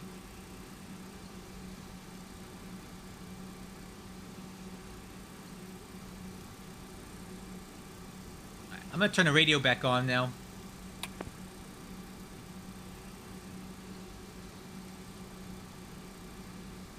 Oh, guess what? We got ATC in Atlanta too. Nice. We're gonna have some ATC all the way in. I like it.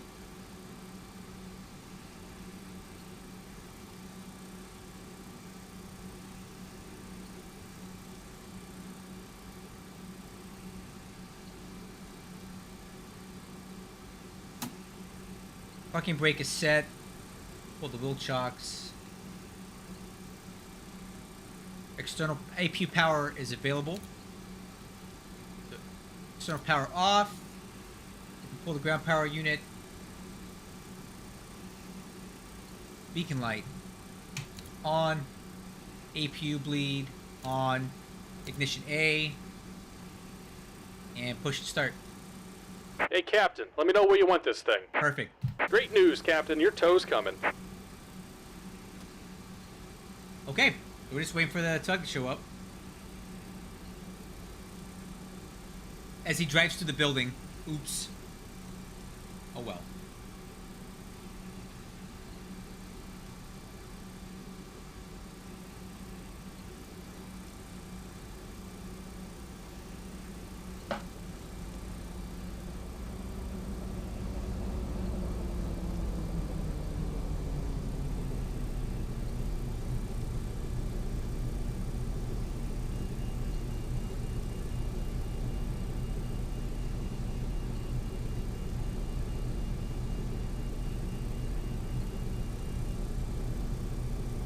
All right. Looks like the doors and hatches are closed and we're ready to connect. Okay, clear to connect.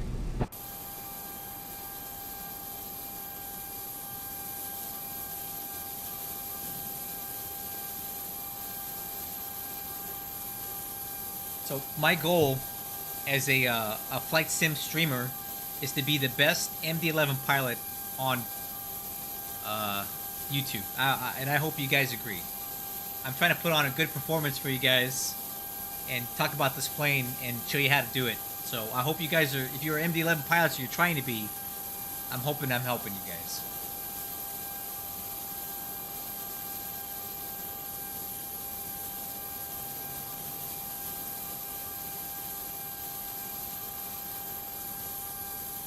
Welcome aboard, Captain. Tow's connected, bypass pins inserted.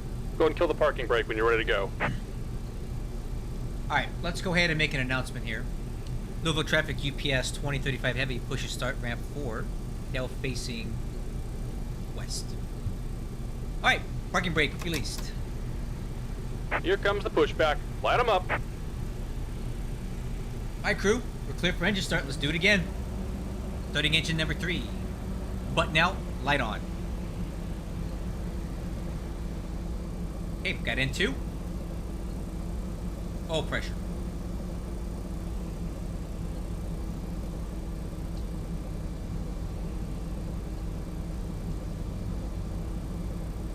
%, fuel on.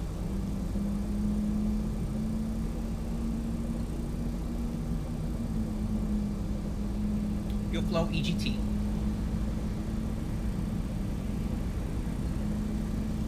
%, button in, light out.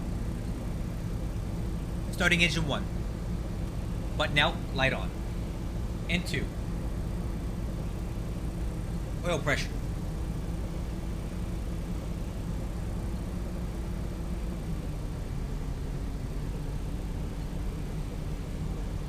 %, fuel on. Fuel flow EGT.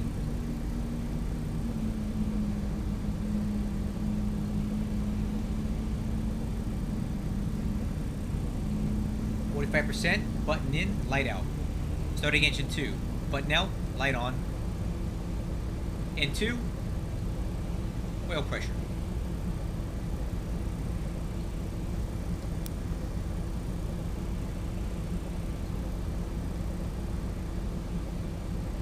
Okay, 15% fuel on.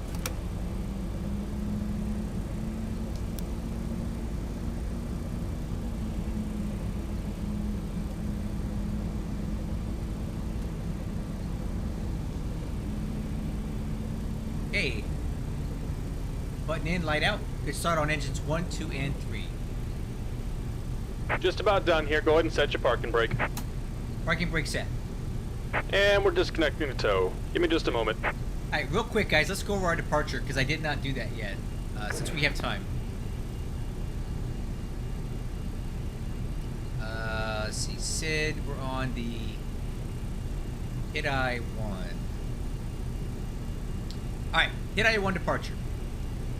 Taking off from runway 35 right, heading 350 to Balk.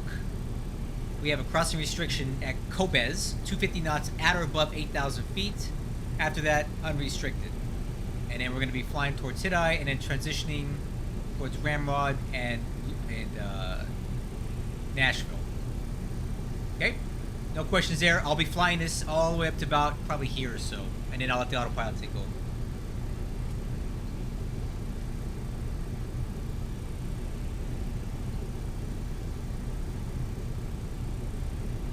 Okay, after start checklist. When engine and wing anti-ice not required. APU bleed is off. APU off. Ground signal, we'll get it. Let's do flaps and slats. Flaps 20. Spoiler handle armed. Snap trim is already set 5.9. I did it while the engines were starting. Takeoff data.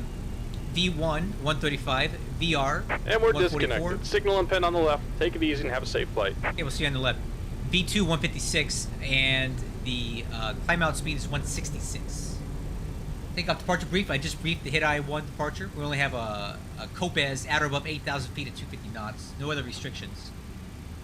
In the event of an engine failure, at or below V1 will stop on the runway and vacate if able and come back to ramp 4. Same parking spot. In the event of a engine failure or system failure at or above V1, we're going to continue, come back around, plan on landing on 35 right. Radar. Tilted up. Transponder on. Nose light not required. Status page. Config. Taxi clearance. Louisville traffic UPS 2035 heavy taxi runway 35 right via Delta. Okay, we're ready to go again. Let's do it. You guys ready? Parking brake released. Power's coming up.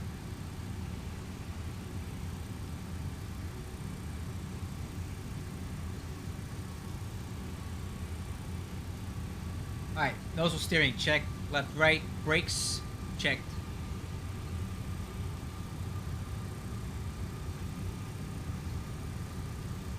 My company traffic's not communicating on CTAF. 1132, huh? Okay. You know what? I'll bet you he's on. I bet you he's on this.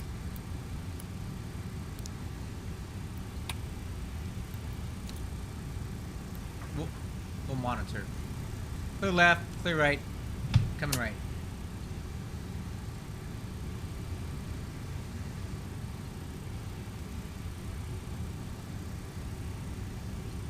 So he's not communicating, but that's okay. Okay, flight control check. Ailerons left, 3 green. Ailerons right, 3 green. Elevator up, 2 green. Elevator down, 2 green. Rudder left, rudder right, 2 green. Flight controls check, free and clear.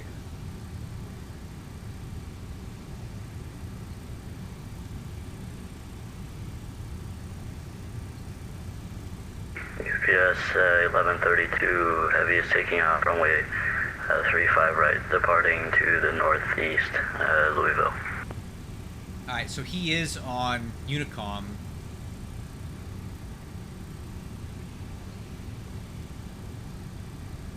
He's not on CTAP, it sounds like.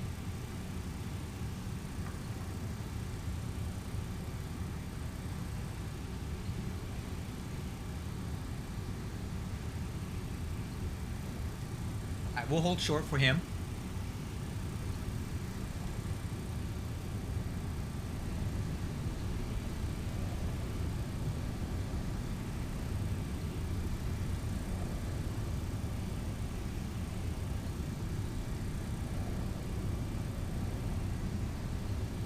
Parking brake set. Okay, before takeoff checklist. Status page. Engine. What is this? What is this miscellaneous? Oh, it's for the DFDR.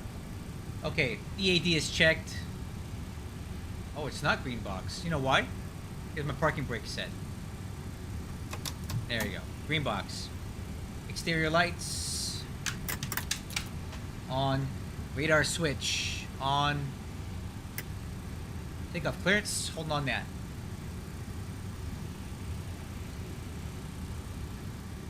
Move a traffic UPS 2035 heavy. Position and hold. Or correction, line up and wait. 35 right, Louisville. Alright, we'll take the runway, but we're going to wait.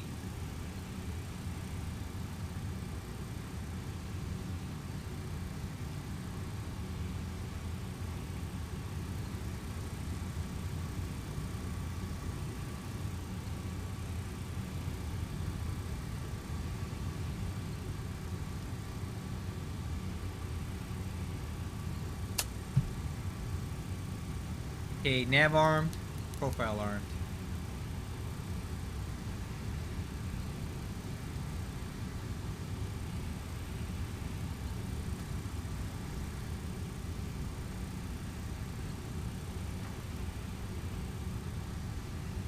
Louisville traffic, GPS 1132 heavy is clear of runway 35 right, monitoring Unicom. Good night.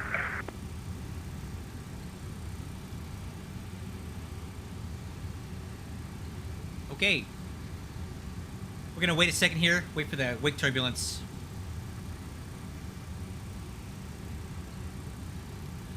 Yeah, position to hold, man. I'm showing my age, aren't I? That's what it used to be when I used to fly, and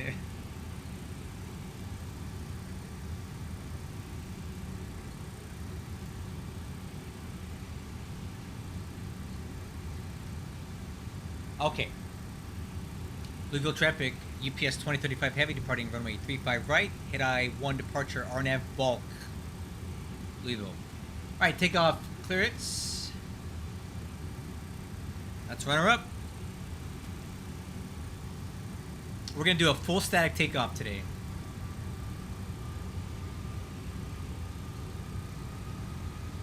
Okay, engine parameters looking good. Auto flight. Takeoff thrust, I'm still on the brakes.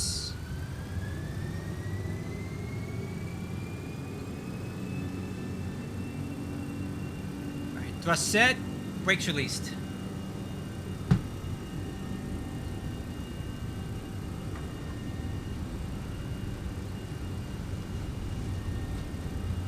Airspeed's alive.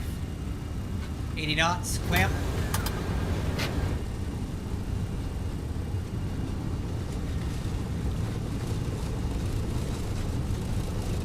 B1. Rotate. Positive rate, you're up.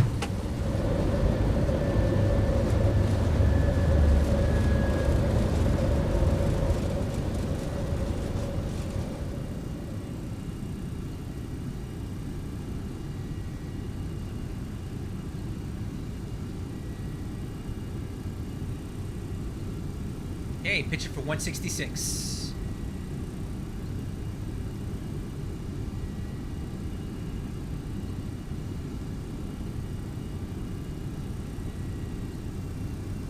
Okay, here's climb thrust.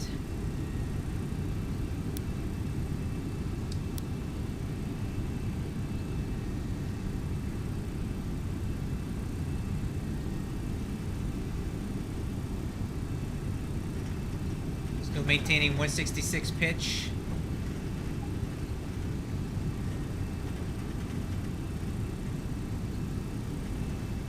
Look at that. Look at that airspeed control.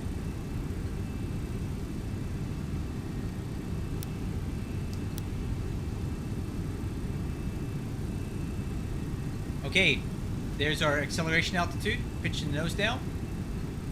Speed checks, flaps to track.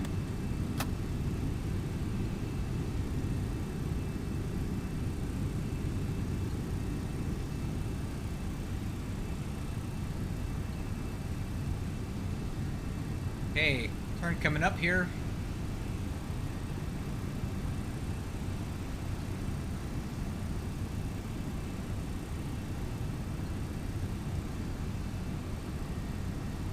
Speed checks, slats retract.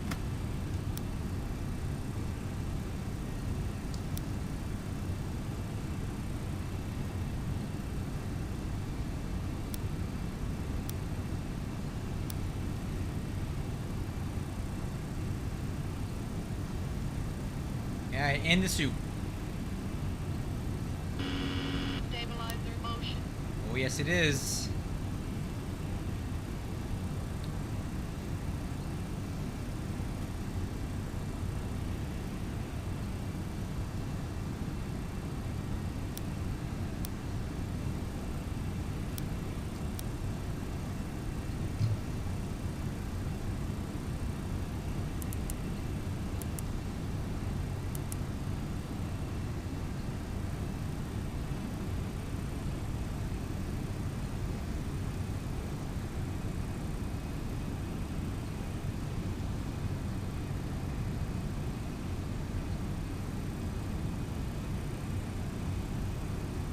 Alright, we're breaking through.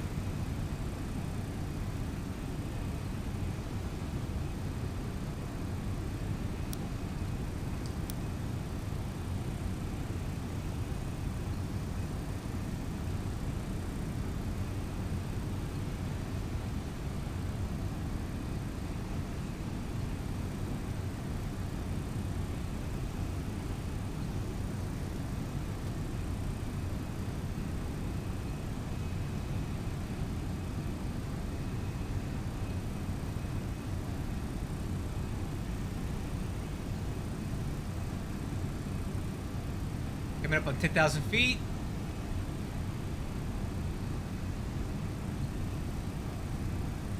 And let's go autopilot, engage.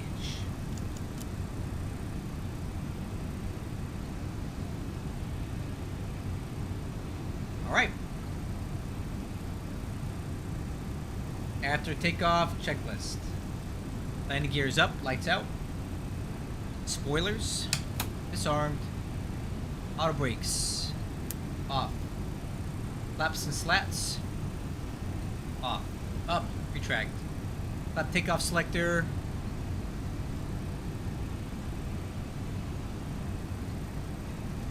Is set to 15 degrees. EAD check, no alerts. Exterior lights. Landing, taxi, runway turn off. Stabilizer motion. Altimeters, waiting on that.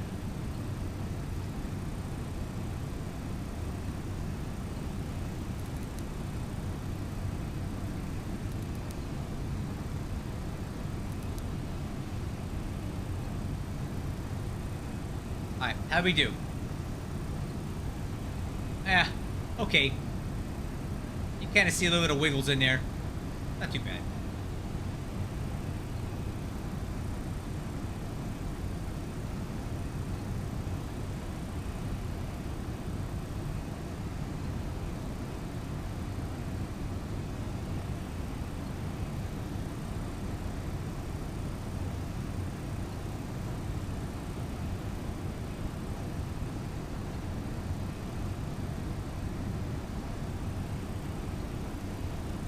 Alright, now we're climbing. We're at 348, coming up on 348 pitch.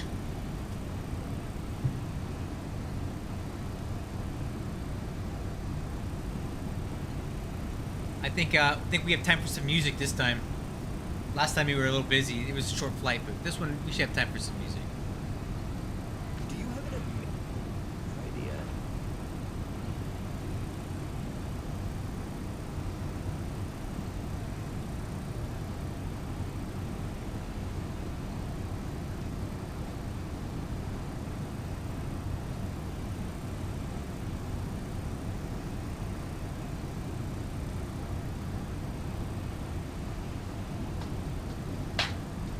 There we go. Some lo-fi chilled beats for the flight.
Yeah, man.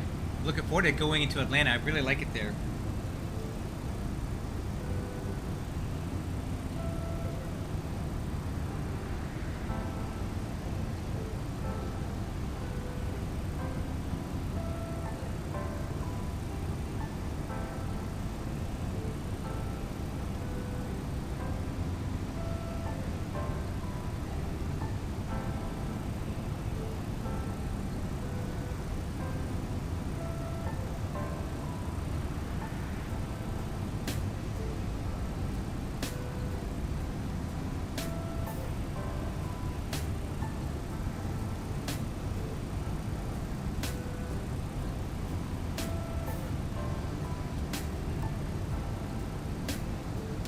Oh, I think I blew through my transition altitude. All right, altimeter standard. There we go.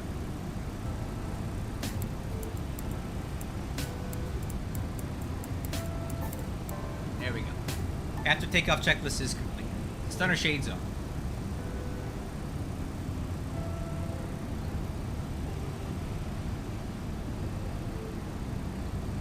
So when we go into Atlanta, it's going to be a more conventional landing. It's going to be a nice long runway, flaps 35, more typical MD-11 experience.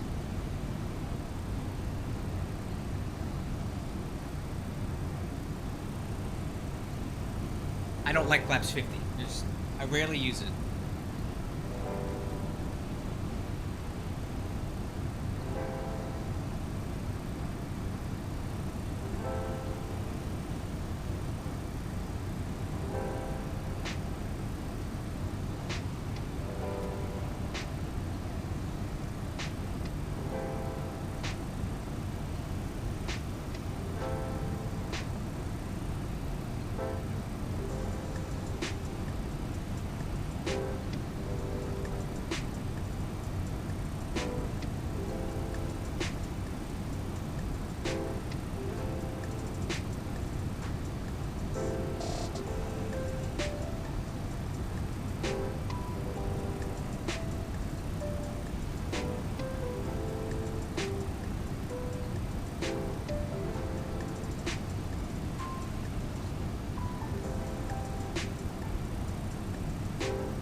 Hey, climbing through 240 for 380.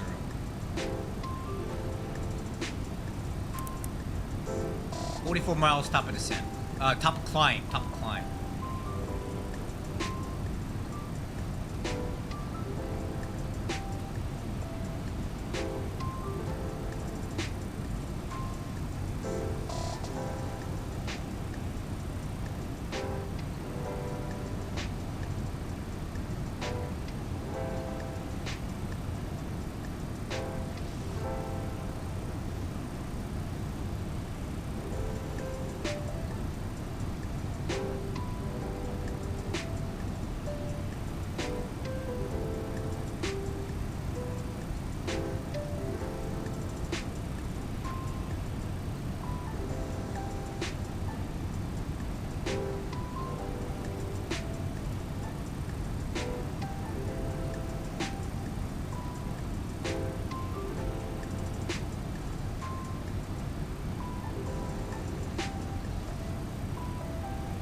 Oh, you gotta be kidding me. The Atlanta ATC just went offline. Come on, man.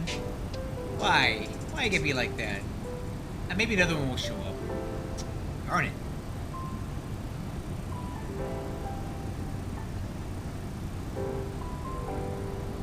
That's a bummer.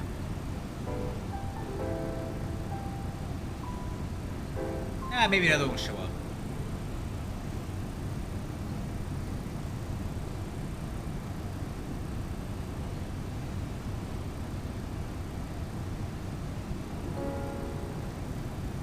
Hey, flight level 280.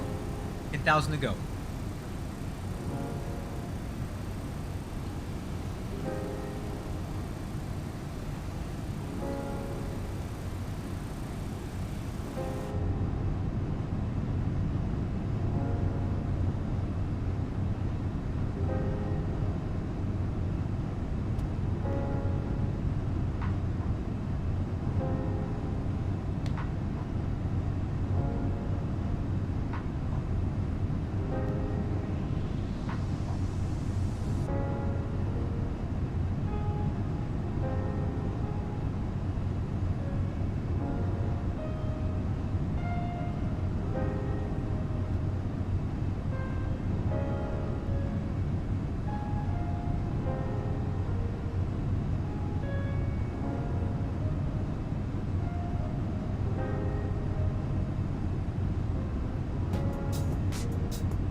Oh, did they really? That's my luck, right?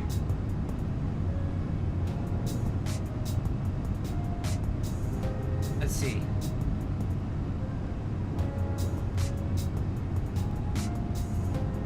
Yep. Look at that. That's some bad luck right there. We'll see what happens at Atlanta. It's 6 p.m. in the East Coast. Somebody will show up. Somebody will show up.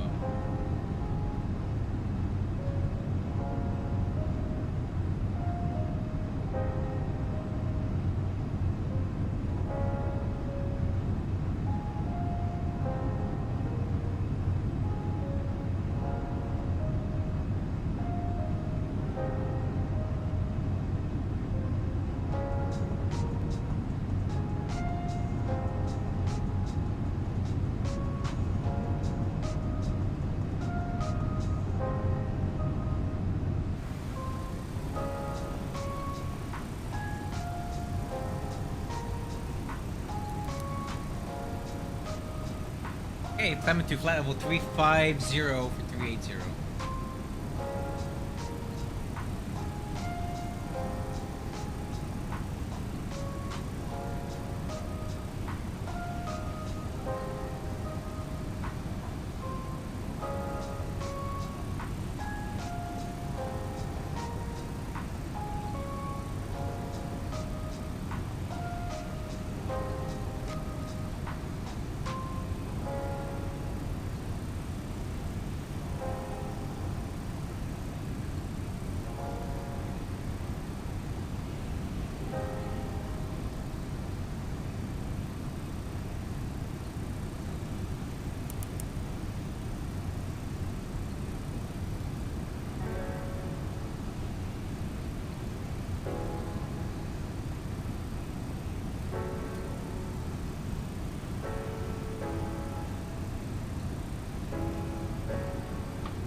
Yeah, so here I'll go through all of mine. Position 1 is my FMCs. 2 is the pedestal, like, or a broad overview of the whole cockpit right there. 3 is going to be the lower pedestal. 4 is left engine. 5 is a pilot seat. 6 is the right engine. 7 is the left window. 8 is the overhead. And 9 is the right window.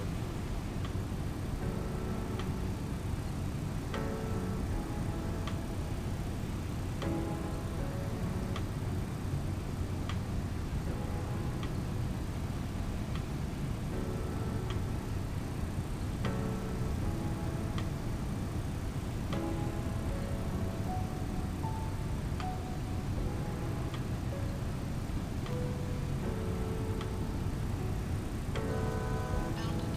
1,000 to go.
Alright, leveling off.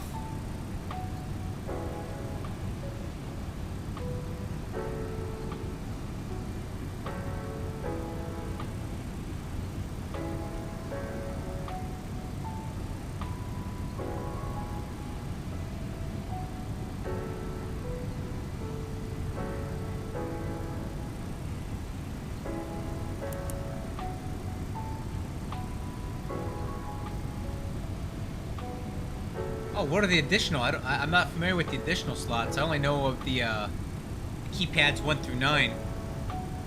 That's usually enough for me. What are the other ones?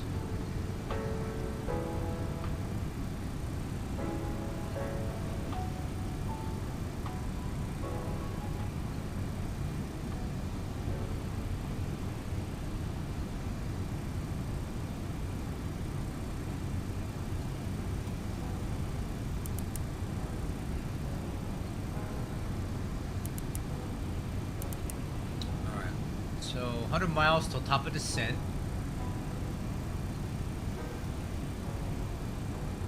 Okay.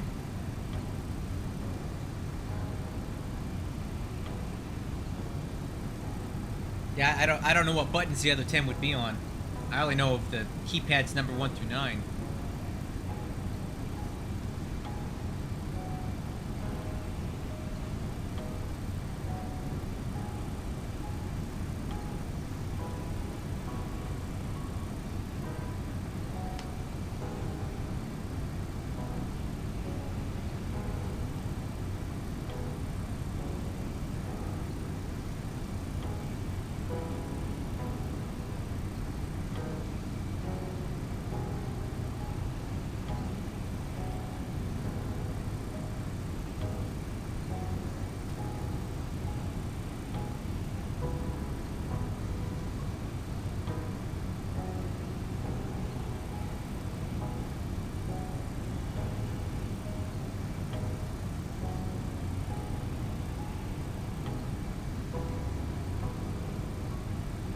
I know I had to set them, but what? I don't know what buttons what keys I would use.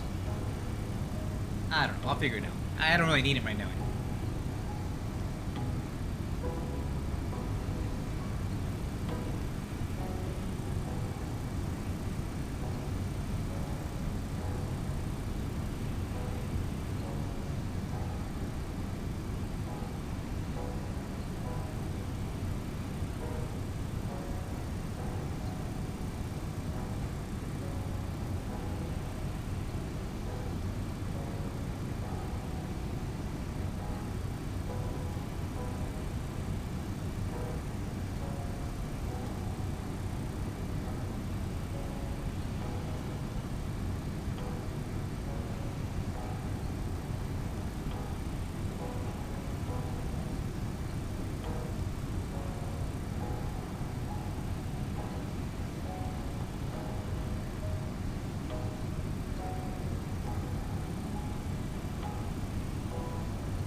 Okay, so coming up here, when we get to Nashville. Oh, what? What did I do? Hold on. When we get to Nashville, we're gonna have to drop our flight level down to 370 because we're no longer going NEOD. We're going. We're not going to sweep, but we're gonna be going NEOD. So what we're gonna do here? Oh, this. What's going on? What's going on down here? Oh, aircraft at Nashville. Okay, so we're gonna have to go down here to this and change our cruise level to 370. Oh, it is allowed.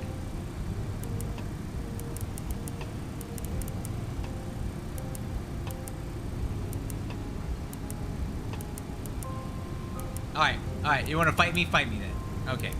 Let's set this down to 370 and pull it. Flight level change.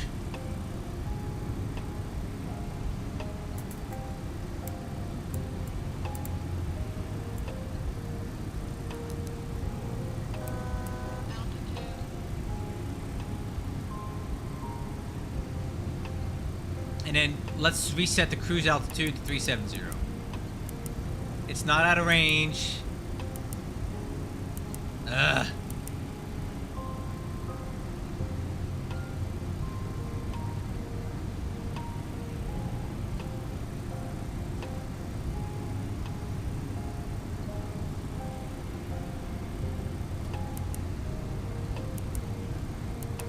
I always have trouble with this.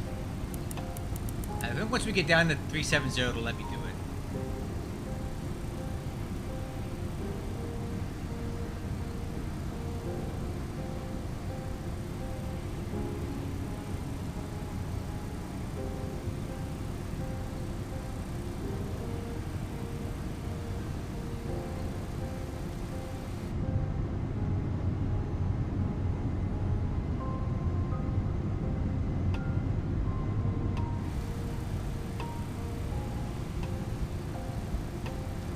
try it again. There we go.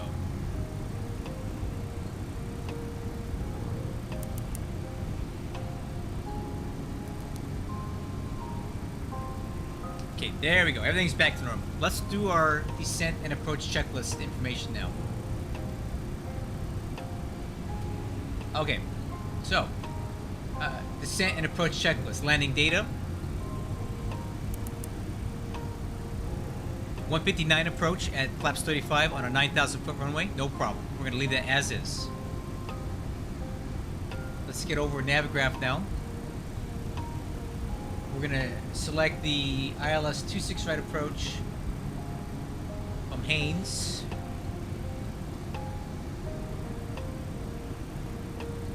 Very good. Looking at Atlanta. What's this? I don't want that. I don't want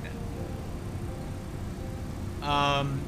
So we're landing on 26 right. Our parking is going to be over here on the north cargo ramp. So I'd like to exit by Alpha 4. I think we can do that. Alpha 4 and take Alpha back to Alpha 11 to go over here. So we should have no trouble making Alpha 4 at flaps 35. Okay, the approach we're going to be flying today is the Chipper 1 RNAV approach, which we pick up from Noob. Oh, I'm sorry, Matthew. Right here. Crossing restriction, landing west. We're landing west, so that's not really applicable to us.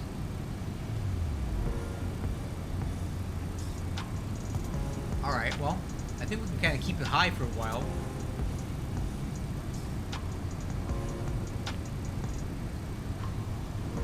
I think we're going to keep it high for a while and not descend until we get a lot closer to making this turn here. So if we take a look at the ILS 26 right approach,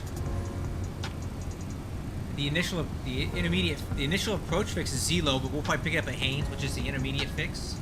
At Haynes, we need to be at 5,000 feet. Runway visual range for the full ILS is 1/2 mile. Decision altitude is 1190 baro. The airport elevation is 990 feet. Missed approach, we're going to climb to 1,800 feet, then a climbing right-hand turn to 4,000 feet, inbound the RMG radial, which is... I don't know, where is that? RMG VOR radial 132 to Dallas intersection, 18.5 from RMG and hold. Minimum sector altitude 3,100 feet, so 1190, 3,100 feet. Okay, so let's go ahead and get the decision altitude in, 1190.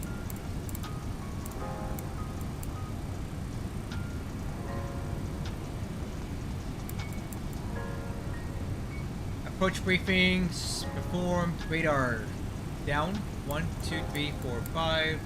Decision height is already set, 1190 baro. MSA is 3,100 feet. Seatbelts are on. Alright, what do we got for crossing restrictions in here? Anything? Nope.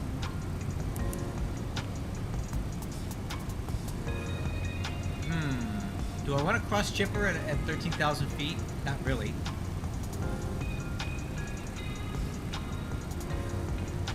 Oh, I see. Okay, so we do need to cross at 13,000 feet. But 250 knots is only if landing east, so we do have a hard 13,000 foot cross here. Okay. That's fine.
Okay, let's set our altitude down.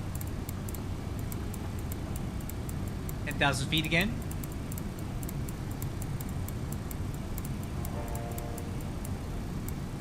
We should get a vertical alert here any second.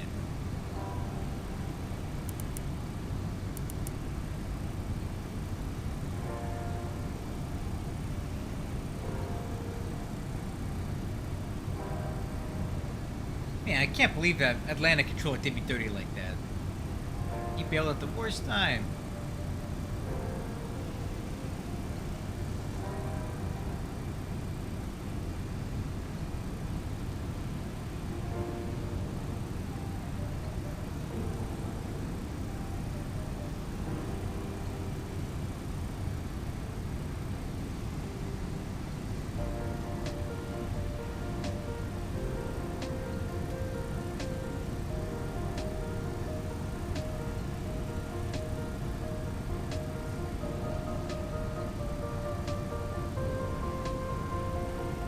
Okay, starting down.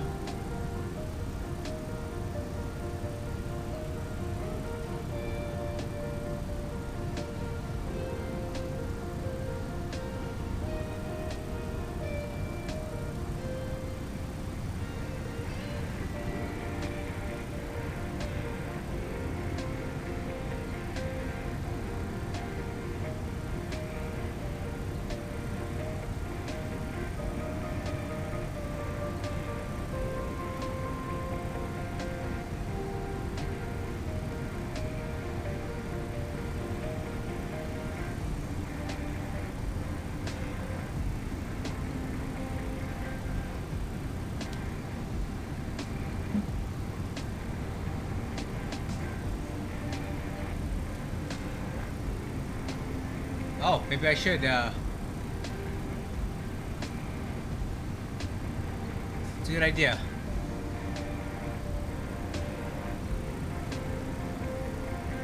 Updated. Thanks. Good catch.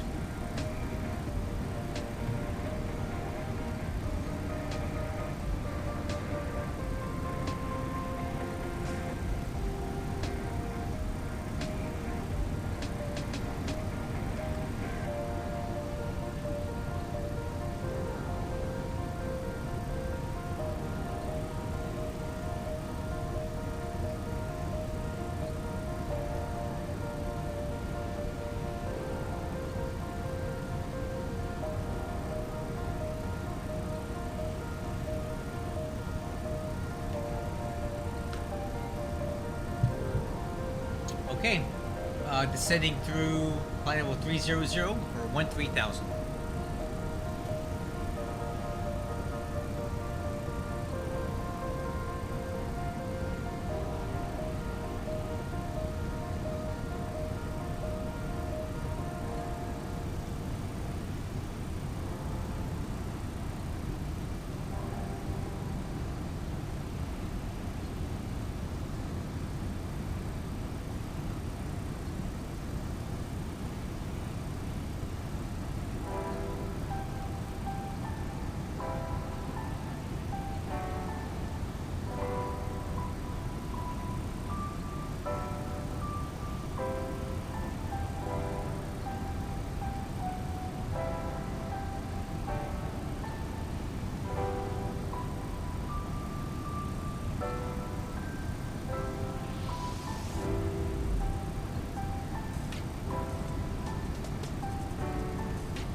Okay, so is it stranded? No, not at all. But it's gonna stay there until somebody flies it out. So yeah. So, I'll probably end up flying it out because I think that my personal philosophy, which is not shared by the management, let me me make that clear, is that these planes should more or less stay at their hubs, right? Ontario, Louisville, Anchorage, Cologne. I think they should start there, and then if people want to take them out to these dead-end airports or whatever, go ahead and do that. But don't leave it there. Or else somebody has to jump in or take it out. Oh, add drag. Okay. Speed brakes extend. I don't like abandoning aircraft at small airports, so I will typically fly it back out. But if somebody gets there before me, that's fine. I don't care. It will stay there until it's flown out by somebody else.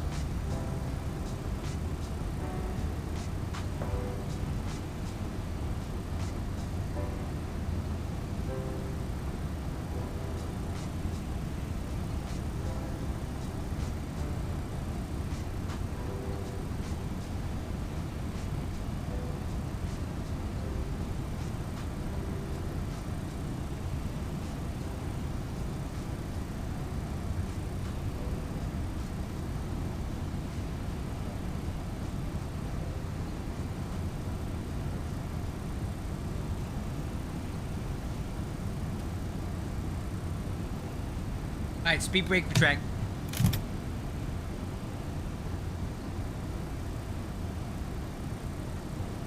Alright, let's get a look at the weather at Atlanta.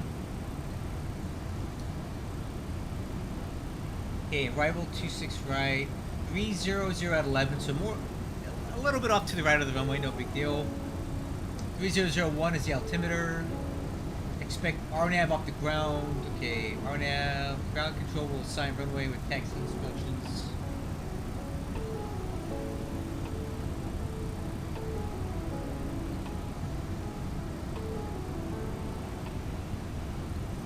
Information Romeo. Okay, 300 at 11, 3001. Okay. Coming up on transition altitude here pretty quick. 3001.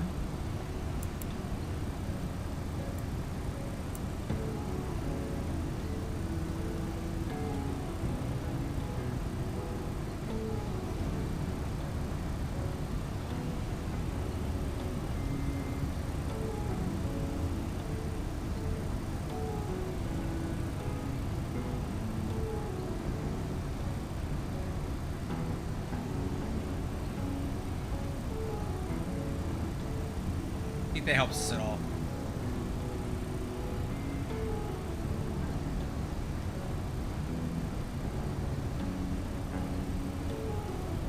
Because we're gonna have a lot of sun. We're gonna have a lot of sunrise as we land.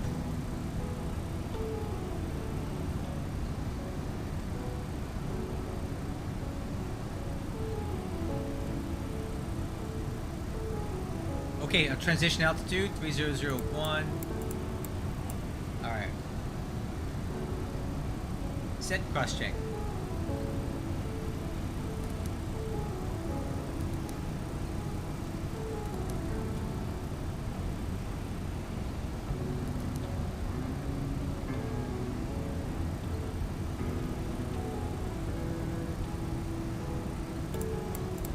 I think we'll stay at 13,000 for a bit. Altitude.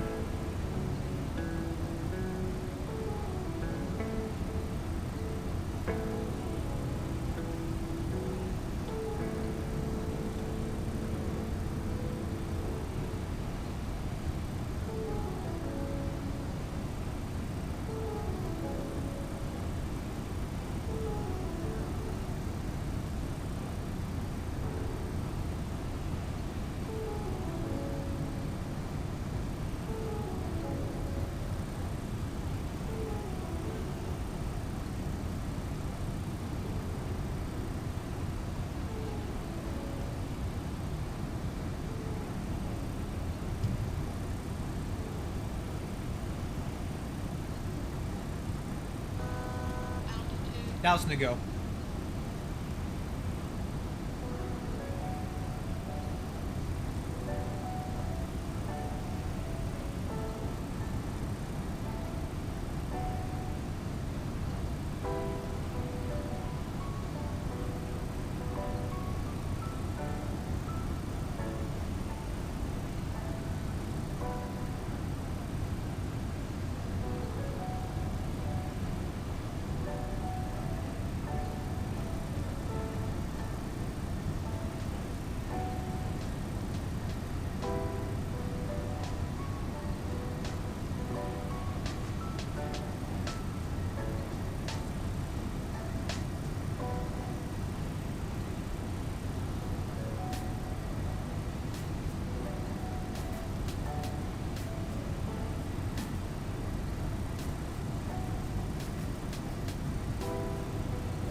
All right, how are we looking here?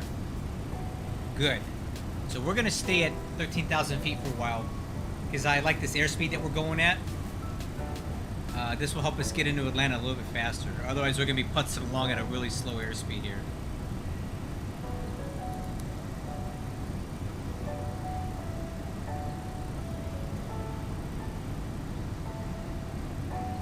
All right, what is the? Let's get the CTAF frequency for.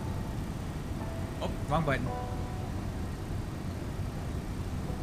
Way wrong button. Alright, let me get the CTAF frequency for Atlanta.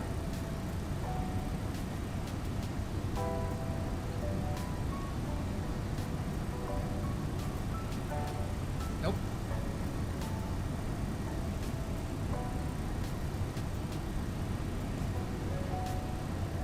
119.1. Oh, I've been on the wrong thing this whole time. Oops. Alright, there we go.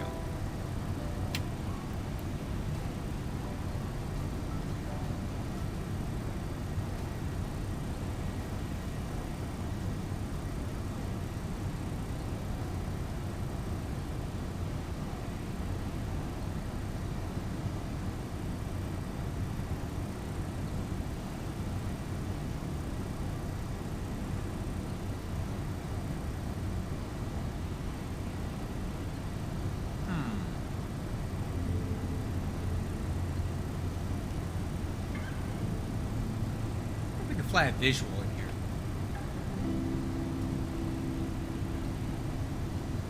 Yeah, why not? Okay, tell you what. Let's fly a visual. Stabilizer motion.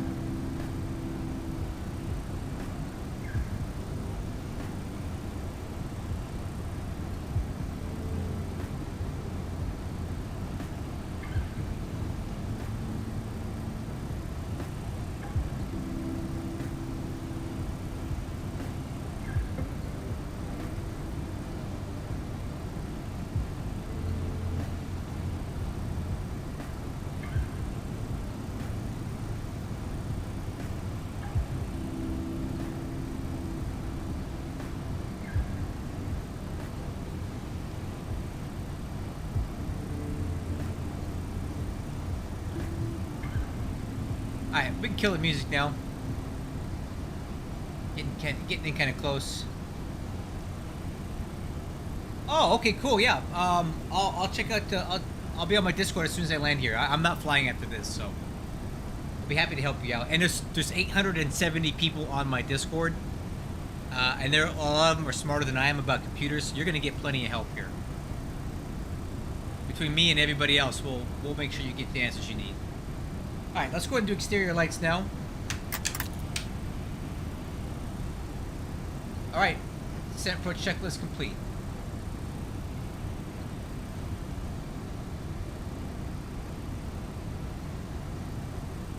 Well, let me see.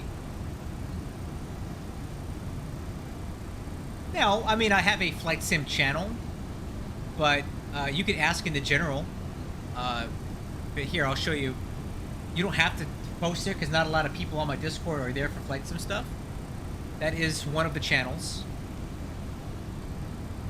Or you can just post your question in the main general if you just want some generic computer advice. And that'll be fine too.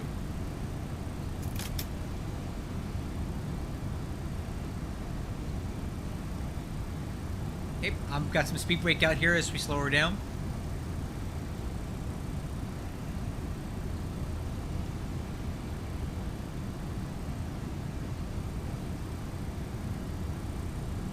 And we should be about a beam of Atlanta. It's so crazy to see Atlanta so abandoned. Where's everybody at on a Monday night? Alright. Let's go. Slats extend. Speed check. Slats extend. Alright. I want to get down pretty quick here. So I'm going to go ahead and go maximum speed brake. Because I want to fly a visual in here. Stabilizer motion.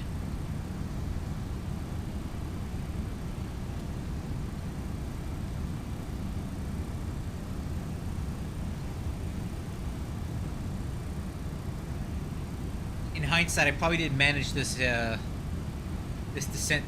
I just decided now I wanted to fly a visual. So like, if I was gonna do that earlier, I would have got down quicker. So I'm just trying to correct it now. We're still a little fast, but I'm correcting.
Alright, gotta get her down just a little bit more.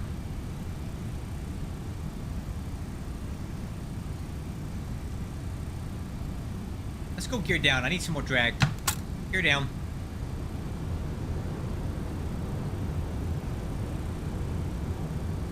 Alright, I'm gonna start turning to the right.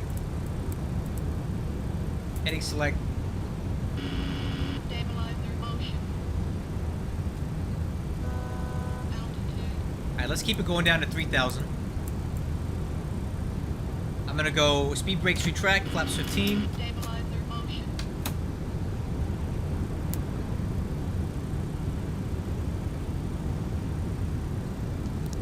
Oh, wrong button, wrong button.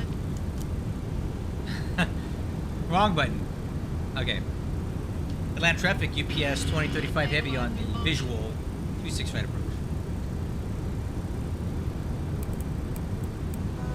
Altitude.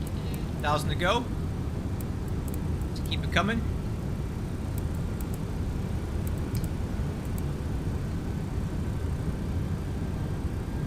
Flaps 28.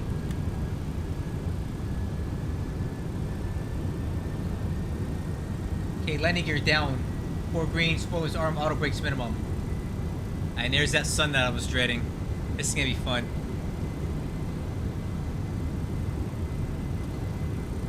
Airport sight, barely, over there. 2,500. Tell you what, I'll take it.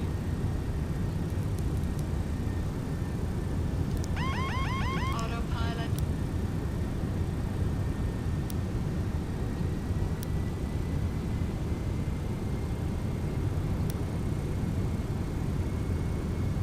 My aircraft.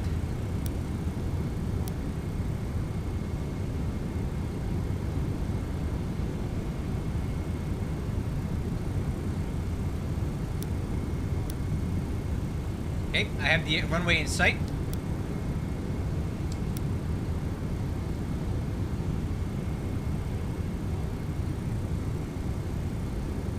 Auto throttle's off, autopilot's off.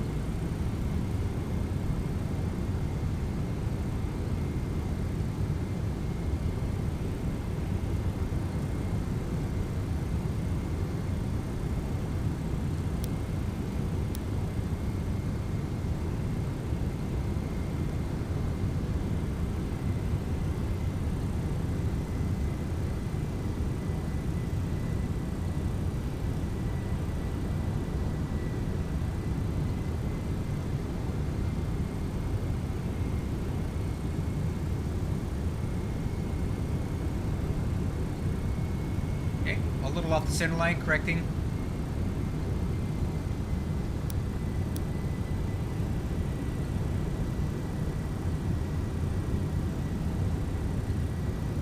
Okay, a little off center line, correcting.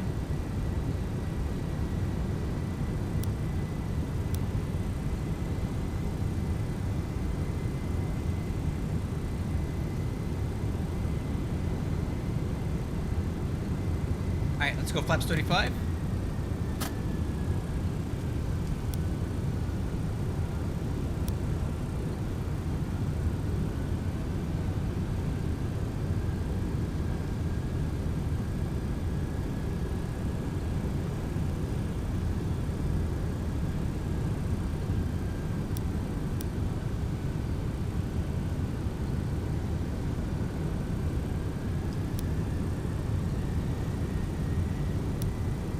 Okay, slats are down, flaps are extended to 35. A little fast, correcting. Altimeter ZAD is checked, landing clearance is good. Land traffic, UPS 2035, final 26 right. Stabilizer motion. Okay, getting a little slow, correcting. 1,000. Look how much stab trim I got in, Jeffrey. 8 units.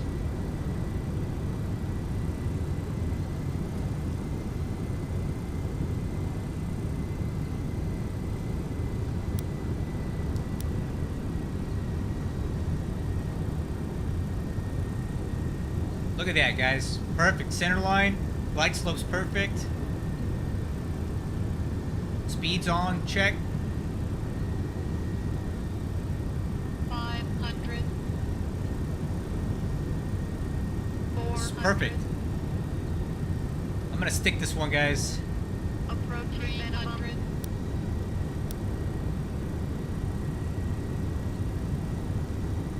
Minimum.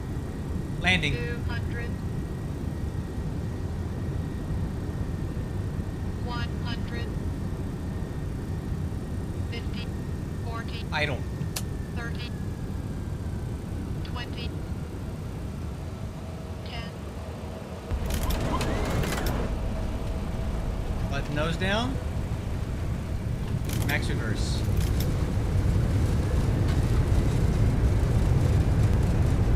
Oh, I landed a little long.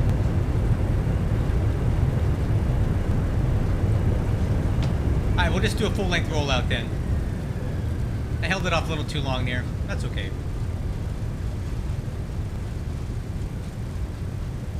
Held it too long, ate up too much runway, so I missed my turn off. And I really didn't want to step on the brakes too hard.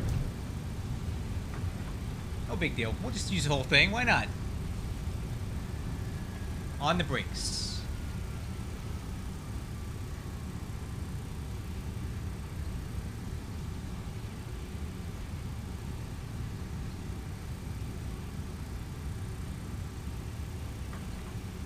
Land traffic UPS 2035 heavy is clear. U6 right.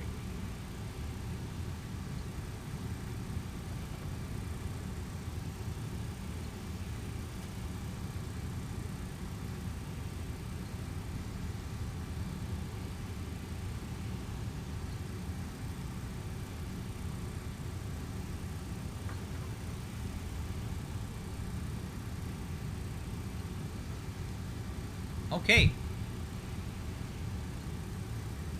Let's do after landing checklist.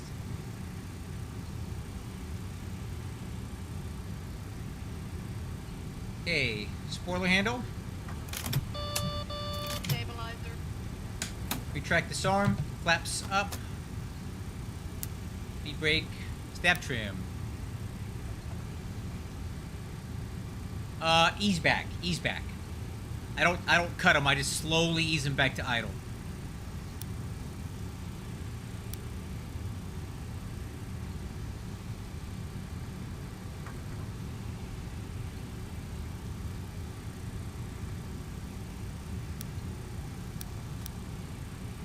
Okay, flaps, spoilers, slats, auto brakes, radar switch.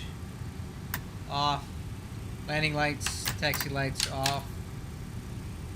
Stove light off.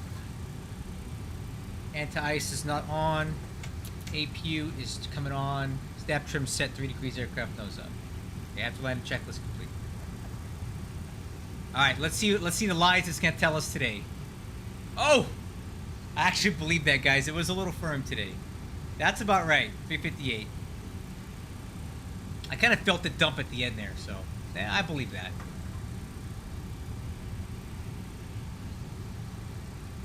Yeah, 358. That was another firm one. I've been having a rough time lately. I've been having a lot of firm landings. Yeah, that I believe 358.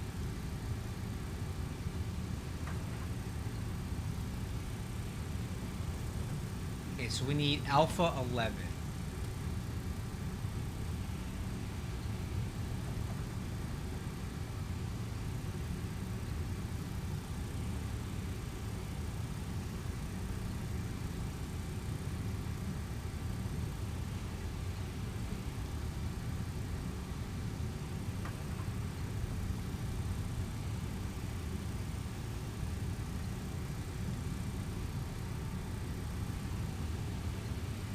With cargo ramp, that's us.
Okay, I see my perfect spot.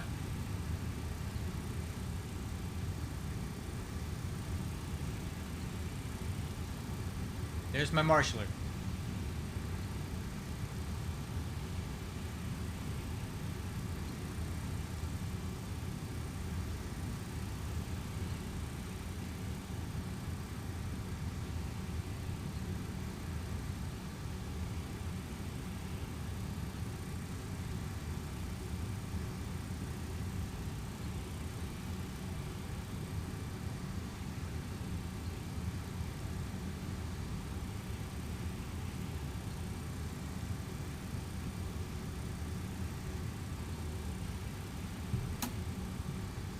Parking brake set.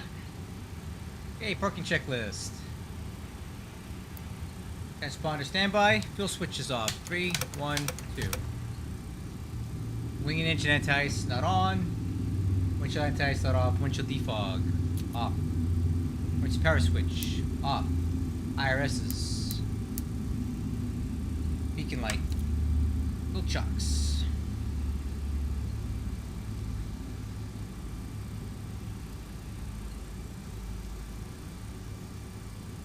Parking brake released, external power on, APU power off, APU off, and parking checklist complete. All right, guys, there it is. Another MD-11 flight, another another rough landing, man. I thought I was gonna stick that one just perfect, and then I floated, and I dumped it a little bit, and I got a firm one, but that's okay.